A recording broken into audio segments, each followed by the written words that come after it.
আসসালামু আলাইকুম রহমতুল্লাহ। প্রিয় শিক্ষার্থীরা, আশা করি সকলে অনেক ভালো আছো। আজকে আমরা চট্টগ্রাম বোর্ড 2025-এর পদার্থ বিজ্ঞান প্রশ্নের সমাধান করব। তাহলে চলো শুরু করা যাক।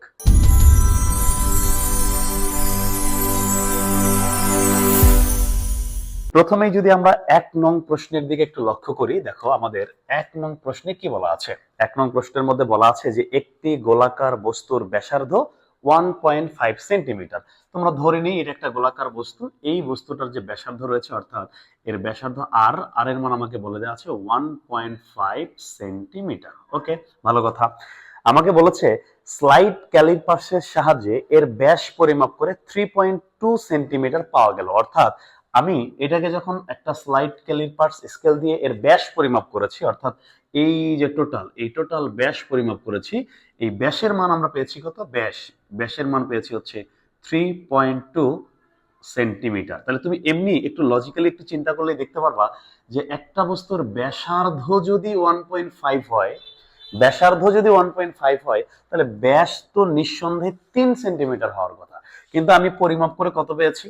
3.2 সেন্টিমিটার পেয়েছি। তার মানে এখানে 0.2 সেন্টিমিটারের মধ্যে কিন্তু একটু গরমিল মনে হচ্ছে না? এটা আসলে ত্রুটি, অর্থাৎ আমি ভুল পরিমাপ করেছি। এটা ত্রুটির পরিমাণ হচ্ছে 0.2 সেন্টিমিটার। আচ্ছা, এটা পরে আসছি।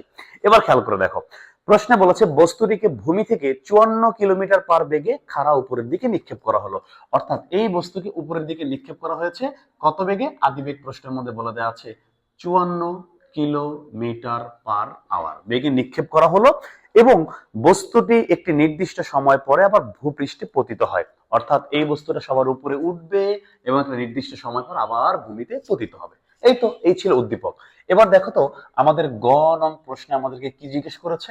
আমাদের গ নং প্রশ্নের মধ্যে আমাদেরকে বলেছে যে গোলাকার বস্তুটির ব্যাস পরিমাপের আপেক্ষিক ত্রুটি নির্ণয় করো। অর্থাৎ আমরা যে এই যে ব্যাস যে পরিমাপ করেছি, এই ব্যাস পরিমাপে আমাকে আপেক্ষিক ত্রুটি নির্ণয় করতে বলেছে। এখন তুমি চিন্তা করো তো, আমাকে যদি আপেক্ষিক ত্রুটি নির্ণয় করতে বলে, আমরা আপেক্ষিক ত্রুটির সূত্র আসলে কি জানি? যে আপেক্ষিক ত্রুটি, তাই তো, রিলেটিভ এরর। আপেক্ষিক ত্রুটির ক্ষেত্রে আমরা কি জানি না? দেখো তো, আমি যদি সংক্ষেপে লিখি যে আপেক্ষিক ত্রুটি ইকুয়াল, উপরে কি আমরা জানি না যে উপরে হচ্ছে চূড়ান্ত ত্রুটি, তাই না? উপরে হচ্ছে কত? চূড়ান্ত ত্রুটি। উপরে থাকবে চূড়ান্ত ত্রুটি এবং নিচে কিন্তু প্রকৃত মান। নিচে কি? প্রকৃত মান। তাহলে খেয়াল করো, আমাদের প্রশ্নে প্রকৃত মান কত হওয়া উচিত ছিল? প্রকৃত মান বোঝাই যাচ্ছে যে আমাদের ব্যাস পরিমাপে যেহেতু, আচ্ছা ব্যাস পরিমাপে আপেক্ষিক ত্রুটি কিন্তু, তাহলে আমাদের প্রকৃত ব্যাসটা কত? যেহেতু ব্যাসার্ধ 1.5, তাহলে ব্যাস কিন্তু নিঃসন্দেহে কত? আমরা নিঃসন্দেহে বলতে পারি ব্যাস হচ্ছে 3 সেন্টিমিটার। তাহলে একটু লিখে ফেলি যে আমরা এখানে কিন্তু লিখতে পারি যে প্রকৃত ব্যাস। তাহলে প্রকৃত ব্যাস অর্থাৎ ডি ইকুয়াল আমরা কি বলতে পারি? 2r, মানে ব্যাসার্ধের দ্বিগুণ। তাহলে 2 গুণন ব্যাসার্ধের মান 1.5 সেন্টিমিটার, অর্থাৎ 3 সেন্টিমিটার। এটা হচ্ছে আমাদের প্রকৃত ব্যাস। কিন্তু পরিমাপকৃত, আমরা আসলে পরিমাপকৃত ব্যাস কত পেয়েছি? আমরা কিন্তু স্কেল দিয়ে পরিমাপকৃত ব্যাস পেয়েছি। পরিমাপকৃত আমরা ব্যাস কত পেয়েছি বলতো? আমরা পেয়েছি 3.2 সেন্টিমিটার। তাহলে আমাদের ভুল হয়েছে কত? তাহলে অতএব আমরা বলতেই পারি চূড়ান্ত ত্রুটি। আমাদের ত্রুটি কত? চূড়ান্ত ত্রুটি। তাহলে চূড়ান্ত ত্রুটি কিন্তু আমরা 3.2 থেকে 3 সেন্টিমিটারকে আমরা যদি বিয়োগ করে দেই, তাহলে আমরা পেয়ে যাব 0.2 সেন্টিমিটার। এই হচ্ছে আমাদের ত্রুটির পরিমাণ। তাহলে আস্তে করে আমরা এখানে ত্রুটির পরিমাণটা বসাই দিই 0.2। প্রকৃত মান কত? প্রকৃত মান এই যে আমরা পেয়েছি 3 সেন্টিমিটার, এখানে বসাই দিচ্ছি হচ্ছে 3 সেন্টিমিটার। যেহেতু আপেক্ষিক ত্রুটি বলেছে, আমরা জানি আপেক্ষিক ত্রুটি শতকরায় প্রকাশ করতে হয়। এটার সাথে কত? 100 গুণ করে দাও। তাহলে একটু ক্যালকুলেট করো তো, দেখো তো উত্তর কত হয়। আমিও তোমাদের সাথে সাথে ক্যালকুলেট করি, দেখি। উপরে হচ্ছে আমাদের 0.2, নিচে হচ্ছে 3 ইন্টু হচ্ছে 100, অর্থাৎ উত্তর আসবে 6.67%। তো এই হচ্ছে আমাদের এই বস্তুটার ব্যাস পরিমাপে আপেক্ষিক ত্রুটি। ওকে, তা আমাকে প্রশ্ন বলেছে যে ব্যাস পরিমাপে আপেক্ষিক ত্রুটি কত? তাহলে ব্যাস পরিমাপে আপেক্ষিক ত্রুটি আসবে 6.67%। আমরা দেখো তো আমাদের ঘ নং প্রশ্নে আসলে আমাদেরকে কি জিজ্ঞেস করেছে, একটু দেখো। তাহলে প্রতি বছর দেখো, যখনই সময়ের সঙ্গে সঙ্গে আমাদের প্রশ্নের মান কিন্তু ধীরে ধীরে পরিবর্তন হচ্ছে এবং এটা আপডেট হচ্ছে এবং আরো অত্যাধুনিক প্রশ্ন হচ্ছে। একটু তুমি যদি খেয়াল করো, আমাদের ঘ নং প্রশ্নে কি বলেছে? বলেছে যে ভূমি থেকে 70 মিটার উচ্চতায় বস্তুটিকে ভিন্ন ভিন্ন সময়ে ভিন্ন বেগে দুইবার দেখা যাবে, গাণিতিকভাবে বিশ্লেষণ করো। বাহ, আমাকে বলেছে দেখো যে একটা বস্তু, এটা আমি একটু ছোট করে আঁকি, যে এই বস্তুটাকে আমি উপরের দিকে নিক্ষেপ করেছি। আমাকে বলেছে ভূমি থেকে 70 মিটার উপরে, 70 মিটার উপরে এই বস্তুটাকে আমরা ধরে নিচ্ছি এই পর্যন্ত। বলছে 70 মিটার উপরে এই বস্তুটাকে ভিন্ন ভিন্ন সময়ে দুইবার দেখা যাবে এবং ভিন্ন ভিন্ন বেগে দেখা যাবে। মানে এই কথাটার মানে কি জানো? তুমি খেয়াল করে দেখো, তুমি যখন এই বস্তুটাকে উপরের দিকে নিক্ষেপ করবা, সে কিন্তু উপরের দিকে ওঠার সময় এই যে একবার ভূমি থেকে 70 মিটার, অর্থাৎ সে যখন এই পজিশনে থাকবে, সে বলতো মাটি থেকে কত উপরে আছে? 70 মিটার উপরে আছে। কিন্তু এইখানে যদি তার আদি বেগ শেষ বেগ যদি জিরো হয়ে না যায়, তাহলে সে তো আরো উপরের দিকে উঠবে। তার মানে সে আরো উপরের দিকে উঠবে, উঠে উঠে উঠে একটা পর্যায়ে কি হবে? তার বেগ জিরো হয়ে যাবে এবং সে পরবর্তী নিচের দিকে নামতে শুরু করবে। এবং সে যখন আবার নিচের দিকে নামতে শুরু করবে, নামতে নামতে নামতে নামতে ঠিক যখন এই পয়েন্টে এসে দাঁড়াবে, তখনও কিন্তু সে দেখো মাটি থেকে কত উপরে আছে? ভূমি থেকে কিন্তু সে এখনো 70 মিটার উপরে আছে। তাহলে দেখো তো, তার মানে সে যাওয়ার সময় একবার ভূমি থেকে 70 মিটার উপরে আছে, আবার উপর থেকে নিচে নামার সময় একবার ভূমি থেকে 70 মিটার উপরে আছে, তাই না? তাহলে ভূমি থেকে 70 মিটার উপরে তাকে আমরা কয়বার পাচ্ছি? দুইবার পাচ্ছি। এবং অবশ্যই সেই সময়টা ভিন্ন হবে। প্রথম ক্ষেত্রে শুধু উপরের দিকে ওঠার সময় যে সময়টা থাকবে, এটা হচ্ছে একটা সময়। আবার শুরু থেকে সে উপরে উঠবে, আবার ফিরে আসার সময় এই যে ফিরে আসবে, এই যে টোটাল যে সময়, এটা হচ্ছে আমাদের দ্বিতীয় সময়। অর্থাৎ তাকে আমরা দুইটা ভিন্ন ভিন্ন সময়ে ভূমি থেকে 70 মিটার উপরে আমরা তাকে পাচ্ছি। এখন আমাকে আবার বলছে ভিন্ন ভিন্ন বেগে। এখানে একটা মজার ব্যাপার হচ্ছে, তুমি খেয়াল করে দেখবা যে একটা একই উচ্চতায় বস্তুর বেগ কিন্তু কখনো আসলে ভিন্ন হয় না, বেগ কিন্তু সেম থাকবে। অর্থাৎ আমি তোমাকে বুঝিয়ে যাচ্ছি, সে উপরে ওঠার সময় এই পয়েন্টে বেগ যদি 20 থাকে, সে নিচে নামার সময় এই পয়েন্টে বেগ কিন্তু 20ই থাকবে। পার্থক্য কোথায়? হয়তো সে উপরে ওঠার সময় বেগের মান হবে প্লাস এবং নিচে নামার সময় সেটা হবে মাইনাস। যেহেতু বেগ হচ্ছে ভেক্টর রাশি, অর্থাৎ এটা তো দিকের উপরে ডিপেন্ড করে, অর্থাৎ মান সেম থাকলেও তার দিক কিন্তু ভিন্ন, এই জন্য আমরা বলতে পারি বেগও ভিন্ন। এবার আসলে আমরা ম্যাথটা আমরা কমপ্লিট করি, দেখি আমাকে কি জিজ্ঞেস করেছে। আমাকে বলেছে যে, প্রশ্ন কি বলেছে? আমাকে সুন্দর করে বলেছে যে ভূমি থেকে 70 মিটার উচ্চতায় বস্তুটিকে ভিন্ন ভিন্ন সময়ে ভিন্ন বেগে দুইবার দেখতে পাওয়া যাবে। তাহলে একটু এক কাজ করি, আমরা লিখি 70 মিটার উপরে, 70 মিটার উপরে সময় নির্ণয় করবো, তাই তো? সময় নির্ণয় করবো। তুমি খেয়াল করো তো, আমরা কি এই সূত্রটা জানি না যে h equal ut minus half gt square? অবশ্যই আমরা এটা জানি, যেহেতু নিক্ষিপ্ত বস্তু, তাহলে অবশ্যই এটা কি হবে? মাইনাস হবে। তাহলে এক কাজ করি, ইকুয়াল এখানে এইচ এর মান আমরা কত বসাতে পারি? আমরা কিন্তু বসাতে পারি 70। ইকুয়াল আদিবেগ কত ছিল? কত বেগে নিক্ষেপ করেছি? 54, অর্থাৎ 54।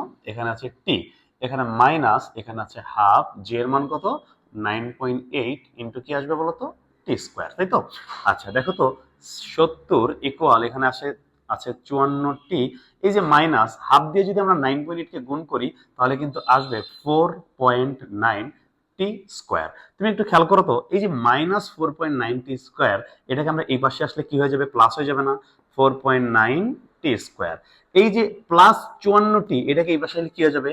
মাইনাস 54টি। এই পাশে আগে থেকে কি ছিল? প্লাস 70। ইকুয়াল কি বলা যায় বলতো? জিরো লেখা যায় না? তুমি একটু ভালো করে লক্ষ্য করলে দেখো তো, এটা কি একটা মিডল টার্মের ফরম্যাট হয়ে গেছে না? মিডল টার্মের ফরম্যাট হয়ে গেছে। অর্থাৎ তুমি এটাকে মিডল টার্ম যদি করতে না পারো, তাহলে তুমি চাইলে কিন্তু দ্বিঘাত সমীকরণ করতে পারো। অর্থাৎ এখানে আমাদের এই যে মানটা আছে 4.9, এটা হচ্ছে আমাদের এ, এই যে মাইনাস 54, এটা হচ্ছে কিন্তু বি, এবং এই যে 70, এটা হচ্ছে কি? সি।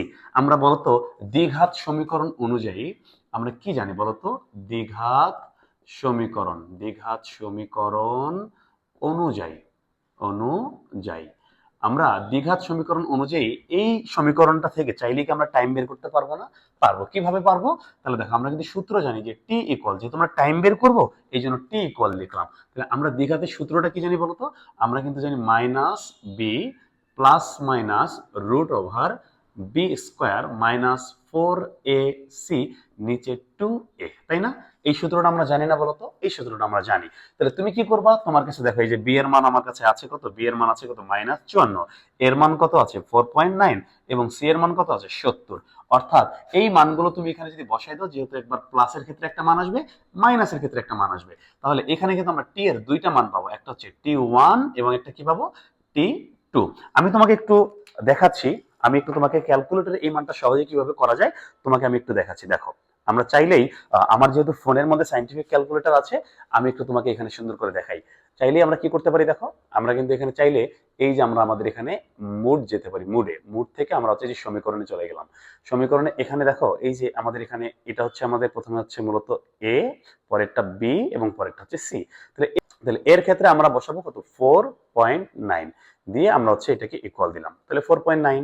এবার বি এর ক্ষেত্রে কত -54, এই যে -54 দিলাম, তাহলে -54 দিয়ে ইকুয়াল দিলাম, এবং সি এর মান কত 70, এটাকে 70 দিলাম, ইকুয়াল দিলাম। এবার যদি আমরা আরেকবার ইকুয়াল চাপ দিই, তাহলে আমরা প্রথমে একটা মান পাবো, এই যে এখানে একটা মান পেয়েছি 1.50063, এটা আমাদের প্রথম সময়। এবং আমরা আরেকবার যদি ইকুয়াল চাপ দেই, তাহলে এই যে আসলো 9.519, এটা হচ্ছে আমাদের দ্বিতীয় সময়। অর্থাৎ তুমি এখান থেকে এই সমীকরণ থেকে দুইটা সময় পাবে। একটা আসবে হচ্ছে প্রথম সময়টা আসবে 1.5001 ছিল, আমরা এটাকে সংক্ষেপে 1.5 সেকেন্ডে লিখতে পারি। এবং দ্বিতীয় সময় আমরা কত পেয়েছি, দ্বিতীয় সময় কিন্তু আমরা পেয়েছি হচ্ছে 9.519 আছে, বা আমরা এখানে লিখতেই পারি 9.52 লিখতে পারি, তাই তো 9.52 এত সেকেন্ড লিখতে পারি। তো এই যে দেখো এখানে কিন্তু আমরা দুইটা সময় পেয়েছি, তাই না? বা তুমি চাইলে সংক্ষেপে 9.5 লিখতে পারো। এই যে আমরা দুইটা সময় পেয়েছি, তাহলে দেখো এই দুইটা সময় পর পর বস্তুটা কিন্তু ভূমি থেকে 70 মিটার উপরে থাকবে। কত মিটার উপরে থাকবে? 70 মিটার উপরে থাকবে। তার মানে আমি কিন্তু দেখেছি যে 70 মিটার উপরে সময়, অর্থাৎ এই বস্তুটা 70 মিটার উপরে দুইটা সময় থাকবে, একটা 1.5 সেকেন্ডে এবং আরেকটা হচ্ছে 9.52 সেকেন্ডে। ওকে, আচ্ছা, তো এই যে দুইটা সময়ের মধ্যে আমরা পেয়েছি, আমাকে কিন্তু বলেছে কি ভিন্ন ভিন্ন সময়ে ভিন্ন বেগে আমরা তাকে দেখতে পাবো। তাহলে বেগটা একটু নির্ণয় করি, আমরা এটাকে একটু মিশিয়ে নিচ্ছি। ওকে, তাহলে এবার প্রথম ক্ষেত্রে আমার বেগ কত আসবে দেখো, আমি যদি লিখি যে প্রথম ক্ষেত্রে বেগ বের করব, তাহলে বেগের ক্ষেত্রে আমরা তো জানি v equal u minus g t, যেটা নিক্ষিপ্ত বস্তু মাইনাস জিটি। তাহলে আদিবেগ কত ছিল 54, মাইনাস জি এর মান কত 9.8 ইনটু সময় কত, এই যে প্রথম সময়টা কত ছিল 1.5 সেকেন্ড। এটাকে তুমি যদি ক্যালকুলেট করো, তাহলে দেখি আমাদের উত্তর কত আসে। আমার উত্তর কত আসে একটু দেখি। আমাদের 54 মাইনাস হচ্ছে 9.8 ইন্টু হচ্ছে 1.5, উত্তর আসতেছে আমাদের 39.3 মিটার পার সেকেন্ড। অর্থাৎ এই প্রথম 1.5 সেকেন্ড পরে তাকে আমরা এত বেগে দেখতে পাবো। এবং দ্বিতীয় ক্ষেত্রে আমরা যদি দ্বিতীয় ক্ষেত্রে লিখি যে দ্বিতীয় ক্ষেত্রে আমাদের বেগের মান কত আসবে, এটাকে আমরা v1 লিখতে পারি, এটাকে আমরা v2 লিখতে পারি। তাহলে আমরা লিখতে পারি কি ইউ মাইনাস জিটি। তাহলে আদিবেগ কত ছিল, আদিবেগ ছিল আমাদের 54, বিয়োগ জি এর মান কত 9.8, সময় কত পেয়েছি আমরা, এই যে পেয়েছি 9.52 সেকেন্ড। তাহলে এটাকে যদি আমরা ক্যালকুলেট করি যে 9.52, তাহলে আমাদের দেখো উত্তর কত আসে, উত্তর কিন্তু আসবে -39.3 মিটার পার সেকেন্ড। তুমি একটা জিনিস লক্ষ্য করেছো, দেখো আমাদের এইখানে v1 এর মান অর্থাৎ 70 মিটার উপরে প্রথম ক্ষেত্রে আমরা যখন বেগ পেয়েছি তখনও কিন্তু আমরা পেয়েছি 39.3 মিটার পার সেকেন্ড। এবং দ্বিতীয় ক্ষেত্রে আমরা দ্বিতীয় সময় সে যখন নামতেছিল ওই সময় আমরা যখন বেগ পেয়েছি সেটাও কিন্তু 39.3 মিটার পার সেকেন্ড। বেগের মান কিন্তু সেম, পার্থক্যটা কোথায়, একটা হচ্ছে পজিটিভ আর একটা কি নেগেটিভ। যেহেতু বেগের মান আমি আগেই বলেছি, যেহেতু বেগ হচ্ছে ভেক্টর রাশি, এটা মান এবং দিক দুইটার উপরই ডিপেন্ড করে। যেহেতু এখানে মানের মান সমান রয়েছে, কিন্তু দিক যেহেতু ভিন্ন, তাহলে আমরা বলতেই পারি বেগ আসলে ভিন্ন। এই জন্যই মূলত আমাকে প্রশ্ন কি বলেছে, উদ্দীপকের বস্তুটির ক্ষেত্রে আমাকে কি বলেছে যে দেখাও 70 মিটার উচ্চতায় বস্তুটিকে আমরা ভিন্ন ভিন্ন সময়ে ভিন্ন ভিন্ন বেগে দুইবার দেখা যাবে। তাহলে আমরা দেখেছি যে ভিন্ন ভিন্ন সময়ে ভিন্ন ভিন্ন বেগে আমরা তাকে কয়বার দেখব, দুইবার দেখব। এই হচ্ছে আমাদের কোশ্চেন। তাহলে এই যে এই অ্যান্সারটাকে চাইলেই কিন্তু আবার অনেক ভাবে সমাধান করা যায়। তোমাদের মনে অনেকের মনে কিন্তু একটা প্রশ্ন আসতে পারে যে স্যার আপনি যে এখানে বেগ নির্ণয় করার সময় যে সূত্রটা ইউজ করেছেন যে v equal u minus g t, আমরা জানি এটা নিক্ষিপ্ত বস্তুর সূত্র। আবার যখন দ্বিতীয় ক্ষেত্রে বস্তু তো আসলে প্রথমে উপরের দিকে উঠে দ্বিতীয় ক্ষেত্রে তো নিচে নামতে ছিল, তাই না? তাহলে নিচে তো নামতে ছিল স্যার, তাহলে আপনি এখানে কেন মাইনাস ইউজ করলেন? নিচে নামার ক্ষেত্রে তো প্লাস হয়ে যাইতো, আপনি কেন মাইনাস দিলেন? তুমি খেয়াল করে দেখো, আমি কিন্তু আদিবেগের মান কিন্তু 54 ইউজ করেছি, অর্থাৎ আমি আদিবেগ কিন্তু নিক্ষিপ্ত বস্তুর যেটা একদম শুরুটা ইউজ করেছি।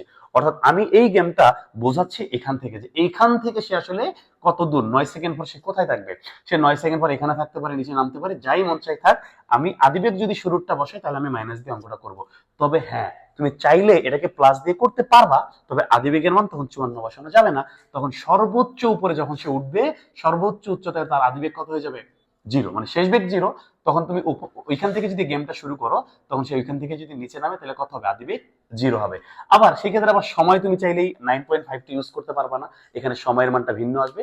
তো ওই ক্ষেত্রে অঙ্কটা আরো বেশি জটিল হবে, একটু বড় হবে। কিন্তু এইভাবে আমার কাছে মনে হচ্ছে এইভাবে সহজ হবে, তুলনামূলকভাবে অঙ্কটা ছোট হবে। ওকে, তো এই ছিল ব্যাপার। তো এই ছিল আমাদের 1 নং সৃজনশীল প্রশ্নের উত্তর। আমরা যদি একটু ঠান্ডা মাথায় আমাদের 2 নং যে সৃজনশীল রয়েছে, দ্বিতীয় যে প্রশ্নটি রয়েছে, সেটা যদি একটু আমরা লক্ষ্য করি, দেখো এখানে সুন্দর করে আমাদেরকে বলেছে একটা ছবি আঁকা আছে এইভাবে। হ্যাঁ, আমাদেরকে একটা ছবি এঁকে দিয়েছে তারা। তারা বলেছে যে এটা হচ্ছে একটি ঘর্ষণহীন পাটাতন। পাটাতন মানে কি? একটা টেবিল বলতে পারো, একটা ঘর্ষণহীন একটা টেবিল বা একটা প্লেট বলতে পারো। তো এটা হচ্ছে একটা ঘর্ষণহীন প্লেট। এই জায়গার মধ্যে একটা বস্তু আছে, এই জায়গার মধ্যে একটা বস্তু আছে, এই বস্তুটার নাম হচ্ছে এম। এবং এই বস্তুটার মধ্যে আমরা এফ বল যদি প্রয়োগ করি, তাহলে আমাদের মোটামুটি এই যে পরে এই পাশে এখানে আবার একটা পাত্র দেয়া আছে। দেখো এই পাশে একটা পাত্র দেয়া আছে, এই পাত্রের মধ্যে আবার একটা তরল পদার্থ আছে। হ্যাঁ, এখানে একটা তরল পদার্থ দেয়া আছে।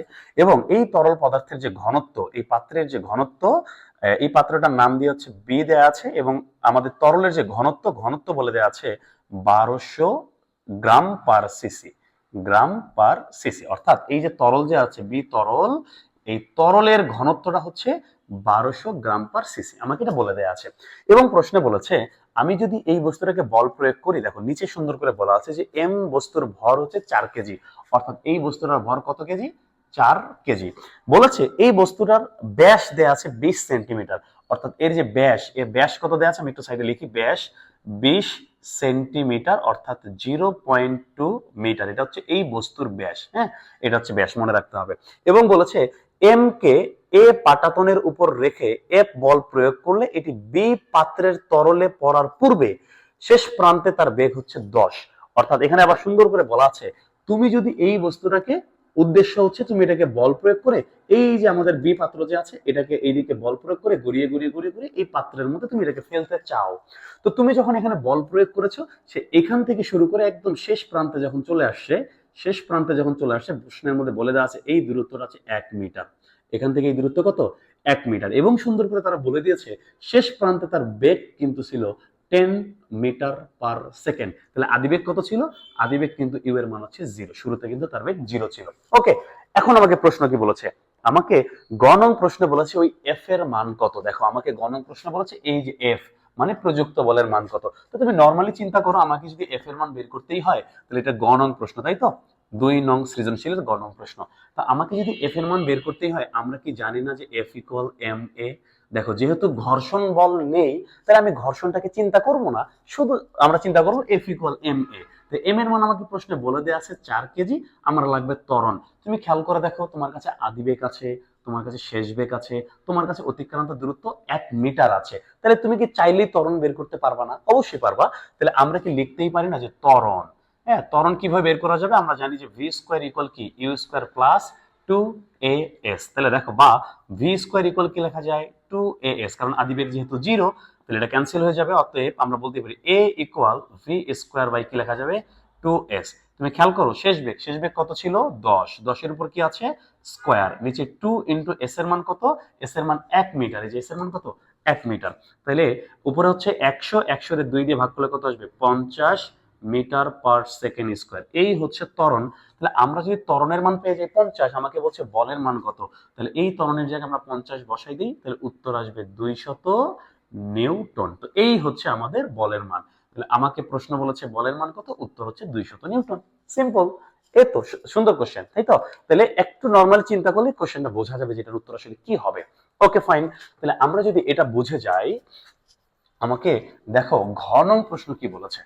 আমাকে ঘ নং প্রশ্ন কি বলেছে দেখো, আমি একটু ধীরে ধীরে ধীর সুস্থে তোমাকে সুন্দরভাবে ঠান্ডা মাথায় বলার চেষ্টা করছি, যাতে প্রত্যেকটা জিনিস তোমার মাথায় ঢুকে যায়। ওকে, এবার দেখো আমাকে ঘ নং প্রশ্নে কি বলেছে।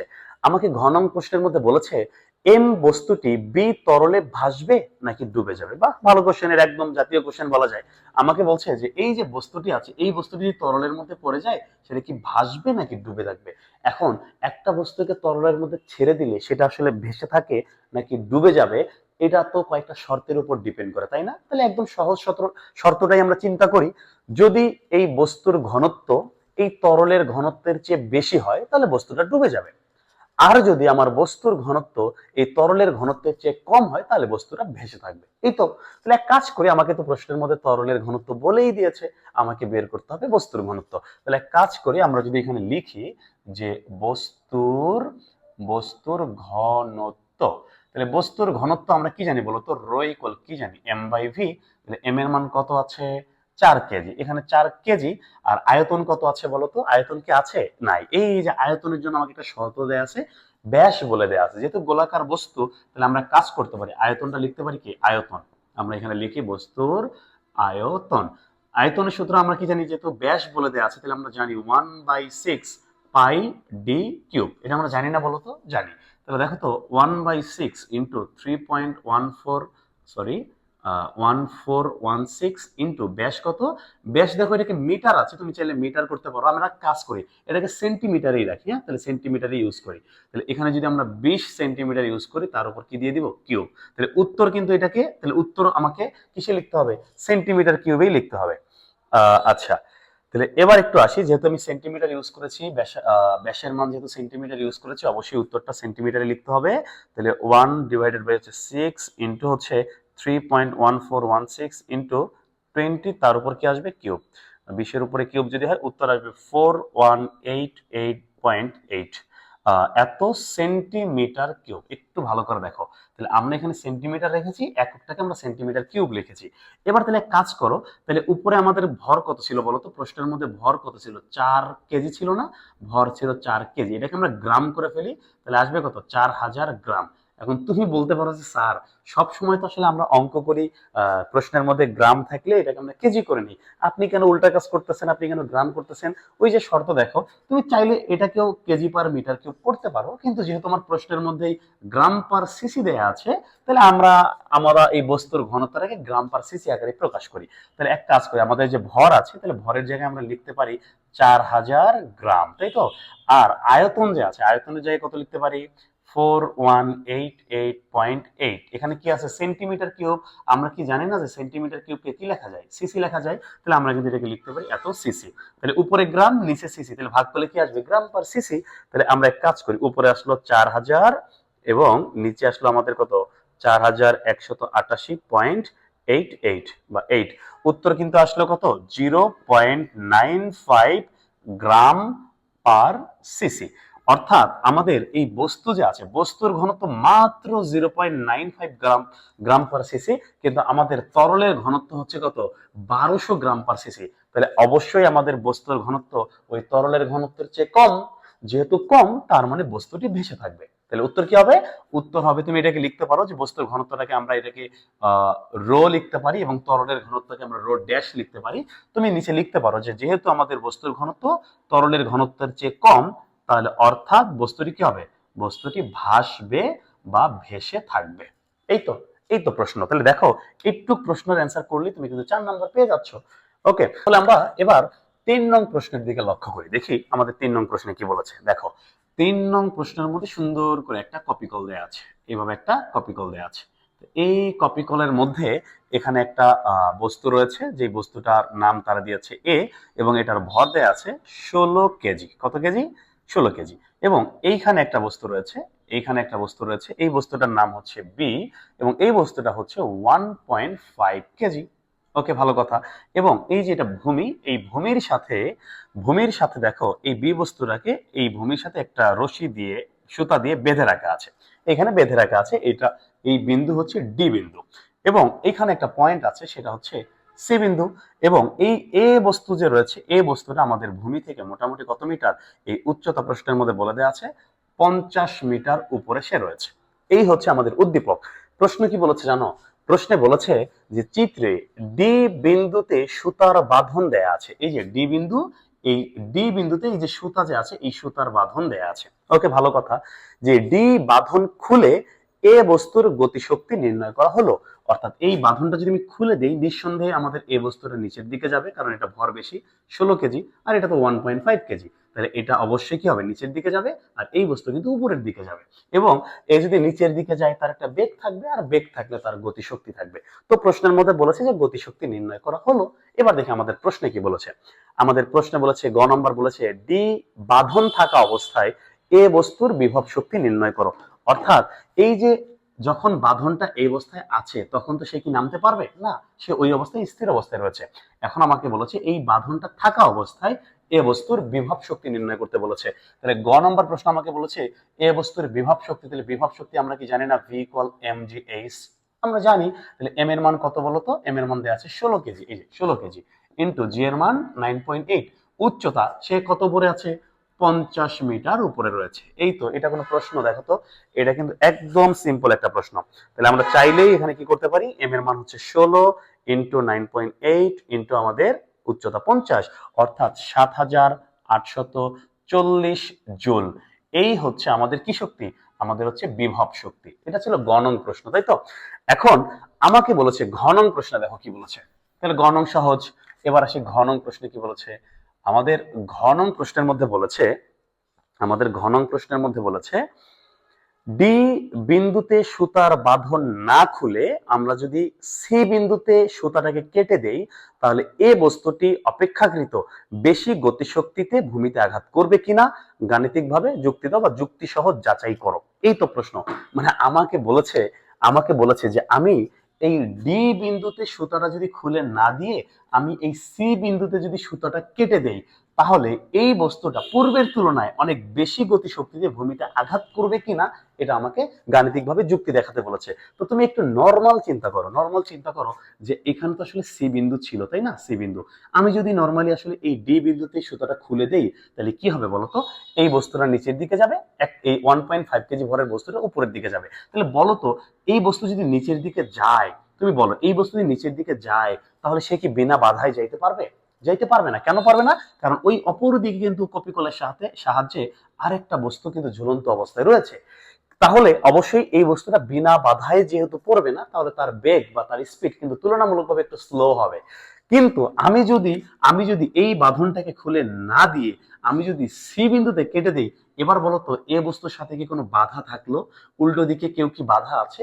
বাধা নাই। তাহলে এবার কিন্তু এই বস্তু একদম বিনা বাধায় নিচের দিকে পড়বে। আর বিনা বাধায় নিচের দিকে যদি পড়ে, তাহলে তার বেগ বা তার ত্বরণ পূর্বের তুলনায় অবশ্যই বেশি হবে। আর বেগ যদি বেশি হয়, তাহলে অবশ্যই তার কি হবে, তার গতিশক্তিও বেশি হবে। সহজ কথা। তাহলে আমাকে যেহেতু প্রমাণ করতে বলছে যে পূর্বের তুলনায় আমার দ্বিতীয় ক্ষেত্রে গতিশক্তিটা বেশি, তাহলে আমাকে প্রথম কাজ হচ্ছে, আমি যদি ডি বিন্দু যে আছে, আমি যদি ডি বিন্দুতে খুলে দেই, তখন গতিশক্তি কত, আবার সি বিন্দুতে যদি আমি কেটে দেই, তখন গতিশক্তি কত, দুইবার বের করতে হবে। তাহলে প্রথম ক্ষেত্রে আসি। তাহলে প্রথম ক্ষেত্রে আমি যদি লিখি যে প্রথম ক্ষেত্রে কার্যকরী ত্বরণ, দেখো কার্যকরী ত্বরণ যেহেতু কপিকলের সাথে যুক্ত আছে, কপিকলের সাহায্যে যেহেতু দুইটা বস্তু যুক্ত আছে, আমি যদি ডি বিন্দুতে খুলে দেই, তাহলে এই বস্তুটার একটা কার্যকরী ত্বরণ থাকবে, তাই না? কপিকলের ক্ষেত্রে কার্যকরী ত্বরণের সূত্র কি বলতো? তোমরা যারা আমার বিগত দিনের, এই যে আমি ঠিক এই যে রিসেন্ট একটা কি দুইটা ভিডিও আগে আমি কিন্তু কপিকলের একটা ভিডিও দিয়েছি, এবং ওই কপিকলের ভিডিওর মধ্যে কিন্তু আমি এই ধরনের একটা ম্যাথ সলভ করেছি। এটা কিন্তু এই বোর্ডের না, আমি গত বছরের টেস্ট পেপার থেকে সলভ করেছি। দেখো, ওই চিন্তার মতো করেই আসলে প্রশ্নটা চলে আসছে। এবার খেয়াল করো, আমি আবার এই কপিকলের সূত্রটা কিভাবে আসে, আমি সূত্রটা তোমাকে সলভ ক্লাসে সূত্রটা প্রমাণ করার দরকার নাই, তুমি সরাসরি সূত্রটা লিখে দিয়ে অঙ্ক করতে পারো। আর সূত্রটা কিভাবে আসলে সূত্রটা আসলো এটা দেখতে চাইলে কপিকলের সুন্দর একটা ভিডিও আমার রেডি করা আছে, আপলোড করা আছে, তুমি চাইলে দেখে ফেলতে পারো যে কপিকলের সূত্রটা কিভাবে আসলো। এবার একটু খেয়াল করো, তাহলে কার্যকরী ত্বরণ, এই ক্ষেত্রে ত্বরণের সূত্র কিন্তু আছে m1 মাইনাস m2 ইন্টু হচ্ছে জি, এবং নিচে হচ্ছে m1 প্লাস m2, অর্থাৎ এই কপিকলের ক্ষেত্রে কার্যকরী ত্বরণ নির্ণয় সূত্র হচ্ছে এটা। এবার এই ক্ষেত্রে আমরা m1 মানে প্রথম বস্তুর ভর কত, 16 কেজি, বিয়োগ দ্বিতীয় বস্তু কত, 1.5 কেজি, জি এর মান কত, 9.8, এবং ভাগ করো m1 এর মান 16 যোগ হচ্ছে কত, 1.5। এটাকে আমি যদি একটু ক্যালকুলেট করি, তাহলে দেখো, এটাকে তুমি যদি ক্যালকুলেট করো, তাহলে তোমার ত্বরণ কত আসবে, 8.12, তোমার ত্বরণ আসবে 8.12 মিটার পার সেকেন্ড স্কোয়ার। তুমি একটা জিনিস খেয়াল করে দেখছো, যদি একটা বস্তু আসলে বিনা বাধায় নিচের দিকে পড়ে তখন তার ত্বরণ থাকা উচিত 9.8। তার মানে এই বস্তুর ত্বরণ 8 পয়েন্ট কেন হয়ে গেল, 9 পয়েন্ট হইল না কেন? এর পিছনে কারণ হচ্ছে সে বিনা বাধায় পড়ছে না, তার একটা বাধা আছে। ওকে, তাহলে আমি এখন যদি গতিশক্তি একদম ভূমিতে আঘাত করবে যে গতিশক্তি বের করতে চাই, তাহলে অবশ্যই কি আমার আঘাত করার মুহূর্তে বেগ লাগবে না? তাহলে দেখো আমরা কিন্তু লিখতেই পারি যে ভূমিতে, আমরা লিখতেই পারি ভূমিতে আঘাতের আঘাতের মুহূর্তে, হ্যাঁ, আঘাতের মুহূর্তে বেগ। তাহলে বেগ যদি আমরা বের করে ফেলতে পারি, যে আমরা কি জানি বলতো, ভি স্কোয়ার ইকুয়াল কি জানি, 2gh। আমরা জানি ইউ স্কোয়ার প্লাস 2gh, যেহেতু আদি বেগ এখানে 0, তাহলে আমরা এটা লিখলাম না। তাহলে 2 ইন্টু এই যে দেখো তো জি, আমি কি চাইলে এখানে জি ইউজ করতে পারবো? আমি কিন্তু এখানে জি ইউজ করতে পারবো না। কারণ কি, জি তখনই ইউজ করা যায় যখন একটা বস্তু বিনা বাধায় পড়ে। তাহলে এটা তো বিনা বাধায় পড়তেছে না, তাহলে জি এর পরিবর্তে এখানে এ ইউজ করতে হবে, অর্থাৎ কার্যকরী ত্বরণ। এখানে অভিকর্ষ ত্বরণ ইউজ করা যাবে না। তাহলে এই যে আমরা এর মান কত পেয়েছি, 8.12 ইন্টু উচ্চতা কত বলতো, উচ্চতা আছে 50। তাহলে এইটাকে যদি আমরা ক্যালকুলেট করি তাহলে দেখি আমাদের উত্তর কত আসে, ভি স্কোয়ারের মান কত আসে দেখি। আমাদের ভি স্কোয়ারের মান কত আসে দেখি, যে 2 ইন্টু 8.12 এবং ইন্টু হচ্ছে 50, এটাকে ক্যালকুলেট করলে আসবে 812। দেখো আমি কিন্তু রুট করি নাই, ভি স্কোয়ার রেখেছি। কেন বলতো, ওই যে গতিশক্তি বের করবো half m v square, v square লাগবেই, এটাকে এইভাবে রাখলাম। তাহলে একক কি লিখবো, একক কিন্তু লিখতে হবে মিটার স্কোয়ার সেকেন্ড ইনভার্স 2। তুমি একটু ভালোভাবে নজর দিলেই দেখো আমি কিন্তু বেগের একক কিন্তু মিটার পার সেকেন্ড লিখি নাই, আমি কিন্তু লিখেছি মিটার স্কোয়ার সেকেন্ড ইনভার্স 2। কেন লিখেছি, কারণ এটা কিন্তু বেগ না, বেগের বর্গ, অর্থাৎ এককের উপরেও বর্গ করতে হবে। এবার খেয়াল করো, এবার যদি আমরা গতিশক্তি বের করি, যে গতিশক্তি মানে কি, T1, অর্থাৎ প্রথমের গতিশক্তিটাকে আমরা T1 লিখছি। তাহলে গতিশক্তি আমরা কি লিখতে পারি, হাফ এম ভি স্কোয়ার। তাহলে হাফের জায়গায় হাফ, এম এর মান ভর কত কেজি ছিল, 16 কেজি, বেগের ভি স্কোয়ারের মান কত পেয়েছে, 812। 812, তাহলে এটাকে যদি আমরা ক্যালকুলেট করি দেখি কি আসে, হাফ গুণন 16 গুণন 812, তাহলে উত্তর আসবে 6496 জুল। অর্থাৎ এই হচ্ছে আমাদের প্রথম ক্ষেত্রে গতিশক্তি। এবার যদি বলছে সি বিন্দুতে, এটা কিন্তু আমরা এই যে অঙ্কটা করেছি এটা কিন্তু প্রথম ক্ষেত্রে মানে কি বলতো, অর্থাৎ আমি যদি এই যে ডি বিন্দুতে সুতাটা খুলে দিই সেক্ষেত্রে গল্পটা এমন হবে। এবার যদি বলি যে সি বিন্দুতে, সি বিন্দুতে সুতা সুতা কেটে দিলে, সুতা কেটে দিলে, তাহলে সি বিন্দুতে সুতা যদি কেটে দেই তাহলে বেগ কত হবে। এবার যদি আমরা লিখি যে ভি স্কোয়ার ইকুয়াল 2gh, তাহলে এবার দেখো তো 2 এর জায়গায় একটু, এবার কিন্তু জি এর জায়গায় আমি কত বসাতে পারবো, এবার কিন্তু আমি জি এর জায়গায় 9.8 ইউজ করতে পারবো। কেন বলতো, কারণ আমি যদি সি বিন্দুতে কেটে দেই তাহলে কিন্তু এই বস্তু ভূমিতে পড়ার ক্ষেত্রে আর কোনো বাধা থাকলো না, পিছনে কেউ তাকে আর আটকাচ্ছে না, কেউ বাধা দিচ্ছে না, যেহেতু বিনা বাধায় পড়বে তাহলে অভিকর্ষ ত্বরণ ইউজ করতে পারবো 9.8। তাহলে 9.8 আর উচ্চতা কত, 50। তাহলে এই ক্ষেত্রে আমাদের ভি স্কোয়ারের মান কত আসবে, এক্ষেত্রে আমাদের ভি স্কোয়ারের মান কত আসবে দেখি, হাফ গুণন 2 গুণন 9.8 গুণন 50, তাহলে এবার কিন্তু আসবে 980 মিটার স্কোয়ার সেকেন্ড ইনভার্স 2। তাহলে আমরা যদি গতিশক্তি বের করি তাহলে আমরা এটাকে T2 লিখতে পারি, যে হাফ এম ভি স্কোয়ার, হাফের জায়গায় আমরা হাফ লিখলাম, এম এর মান 16 কেজি এবং ভি স্কোয়ারের মান আমরা পেলাম কত, 980। তাহলে এই যে অ্যান্সারের সাথে আমরা যদি 980 গুণন হচ্ছে হাফ গুণন হচ্ছে 16, উত্তর আসবে আমাদের 7840 জুল। এই হচ্ছে আমাদের কাঙ্ক্ষিত অ্যান্সার। আমাকে প্রশ্ন কি বলেছে বলতো, আমাকে প্রশ্নে বলেছে যে আমরা যদি ডি বিন্দুতে সুতাটি খুলে না দিয়ে আমরা যদি সি বিন্দুতে সুতাটি কেটে দেই তাহলে এই বস্তুটি ভূমিতে পূর্বের তুলনায় বেশি গতিশক্তিতে আঘাত করবে। তাহলে তুমি একটু খেয়াল করো, আমরা এই জন্য আগে পূর্বের গতিশক্তি বের করেছি, এই যে গতিশক্তি T1 এটা কিন্তু আমাদের পূর্বের গতিশক্তি, তাই তো? তাহলে পূর্বের গতিশক্তি কত, পূর্বের গতিশক্তি হচ্ছে 6496, কারণ তখন আমাদের কিন্তু এই বস্তুটা ঝুলানো ছিল। এবার পরবর্তীতে যদি আমি এখানে সুতাটি কেটে দিই তাহলে গতিশক্তি কত বলতো, এবার পরের গতিশক্তি আমরা পেলাম 7840। তো আমাকে সুন্দর করে বলেছে যে পূর্বের তুলনায় বেশি গতিশক্তিতে ভূমিতে আঘাত করবে, তাহলে এটা হচ্ছে প্রমাণ যে অবশ্যই আমার দ্বিতীয় গতিশক্তিটা পূর্বের তুলনায় বেশি হয়েছে। ওকে, এই হচ্ছে আমাদের কাঙ্ক্ষিত অ্যান্সার। তাহলে এই ধরনের ম্যাথ আসলে চিন্তা করার জন্য তোমাকে কিন্তু কপি কলটা একটু ভালো করে বুঝতে হবে, কপি কলটা আয়ত্ত করতে হবে। এবং আমি এই যে বলছি, এই যে সূত্রটা, এই সূত্রটা যে লিখছি এটা কই থেকে আসলো? হ্যাঁ, এটা কই থেকে আসলো? আগের বইয়ের মধ্যে কিন্তু এটা প্রপারলি দেওয়া ছিল না, কিন্তু নতুন যে বই, নতুন বইয়ের মধ্যে কিন্তু মডিফাই করে এটা সুন্দর করে দেয়া আছে, উল্লেখ করা আছে। এবং খেয়াল করো, এটা কিন্তু আগের বইয়ে না থাকলেও আগেও কিন্তু কপি কল থেকে প্রশ্ন এসেছে। হ্যাঁ, তখন কিন্তু আসলে এই সূত্রটা তোমাকে জানতেই হয় মূলত, এবং আমরাও কিন্তু এই সূত্রটা কিভাবে আসলো এটা কিন্তু সুন্দর করে প্রমাণ করেও দিয়েছি। ওকে, তাহলে তোমাকে একটু পড়াশোনাটা এই যত্ন করে করতে হবে, তাইলেই ব্যাপারটা ফিল করা যাবে আসলে কি ঘটতেছে এখানে। ওকে, আশা করি তুমি ব্যাপারটা বুঝে গিয়েছো। তো এই ছিল আমাদের 3 নং প্রশ্নের উত্তর। আমি যেহেতু আসলে একই ক্লাসের মধ্যে মোটামুটি সবগুলো সৃজনশীল আলোচনা করছি, এই ক্ষেত্রে আমার ভিডিওটা কিন্তু আসলে অনেক দীর্ঘায়িত হয়ে যায়। হ্যাঁ, তো তোমাকে যেটা করতে হবে, খুবই ধৈর্য সহকারে ঠান্ডা মস্তিষ্কে বসে বসে ক্লাসটা করতে হবে। ওকে, আচ্ছা, এবার আমরা একটু 4 নং প্রশ্নের মধ্যে আসি, দেখি আমাদের 4 নং প্রশ্নের মধ্যে কি বলেছে। দেখো, 4 নং প্রশ্নটা একটা স্টুডেন্ট যদি বেসিক ভালো করে ক্লিয়ার করে পড়াশোনা না করে, সে জীবনে এটার অ্যান্সার করতে পারবে না। 4 নম্বর কোশ্চেন দেখো, 4 নম্বর কোশ্চেনের মধ্যে কি বলেছে, বলছে 2 লিটার আয়তনের একটি কাচের পাত্র পানি দ্বারা পরিপূর্ণ আছে। ফাইন, তাহলে আমি ধরে নিচ্ছি যে এটা হচ্ছে একটা কাচের পাত্র। ওকে, এটা একটা কাচের পাত্র, এটা একদম 2 লিটার ধারণ ক্ষমতা, একদম পানি দ্বারা কানায় কানায় পূর্ণ আছে। কানায় কানায় পূর্ণ আছে, এর মধ্যে পানি আছে কত? 2 লিটার, একদম কানায় কানায় পূর্ণ আছে, বুঝছো? এরপরে বলছে একজন শিক্ষার্থী পর্যবেক্ষণ করে দেখলো -5 ডিগ্রি সেলসিয়াস তাপমাত্রার 396 গ্রাম একটা বরফের টুকরা বা এক টুকরা বরফকে পাত্রের পানিতে ছেড়ে দিলে সেটি 396 মিলিলিটার পানি উপসে পড়ে যায়। ওকে, ভালো কথা। তার মানে একটা স্টুডেন্ট পর্যবেক্ষণ করলো, তার কাছে এই যে এরকম একটা কি ছিল, এরকম একটা বরফের টুকরা ছিল, বুঝছো? এই যে এটা হচ্ছে একটা বরফের টুকরা, এটা হচ্ছে -5 ডিগ্রি সেলসিয়াস তাপমাত্রার 396 গ্রাম, 396 গ্রামের ভর দেয়া আছে, তাই তো?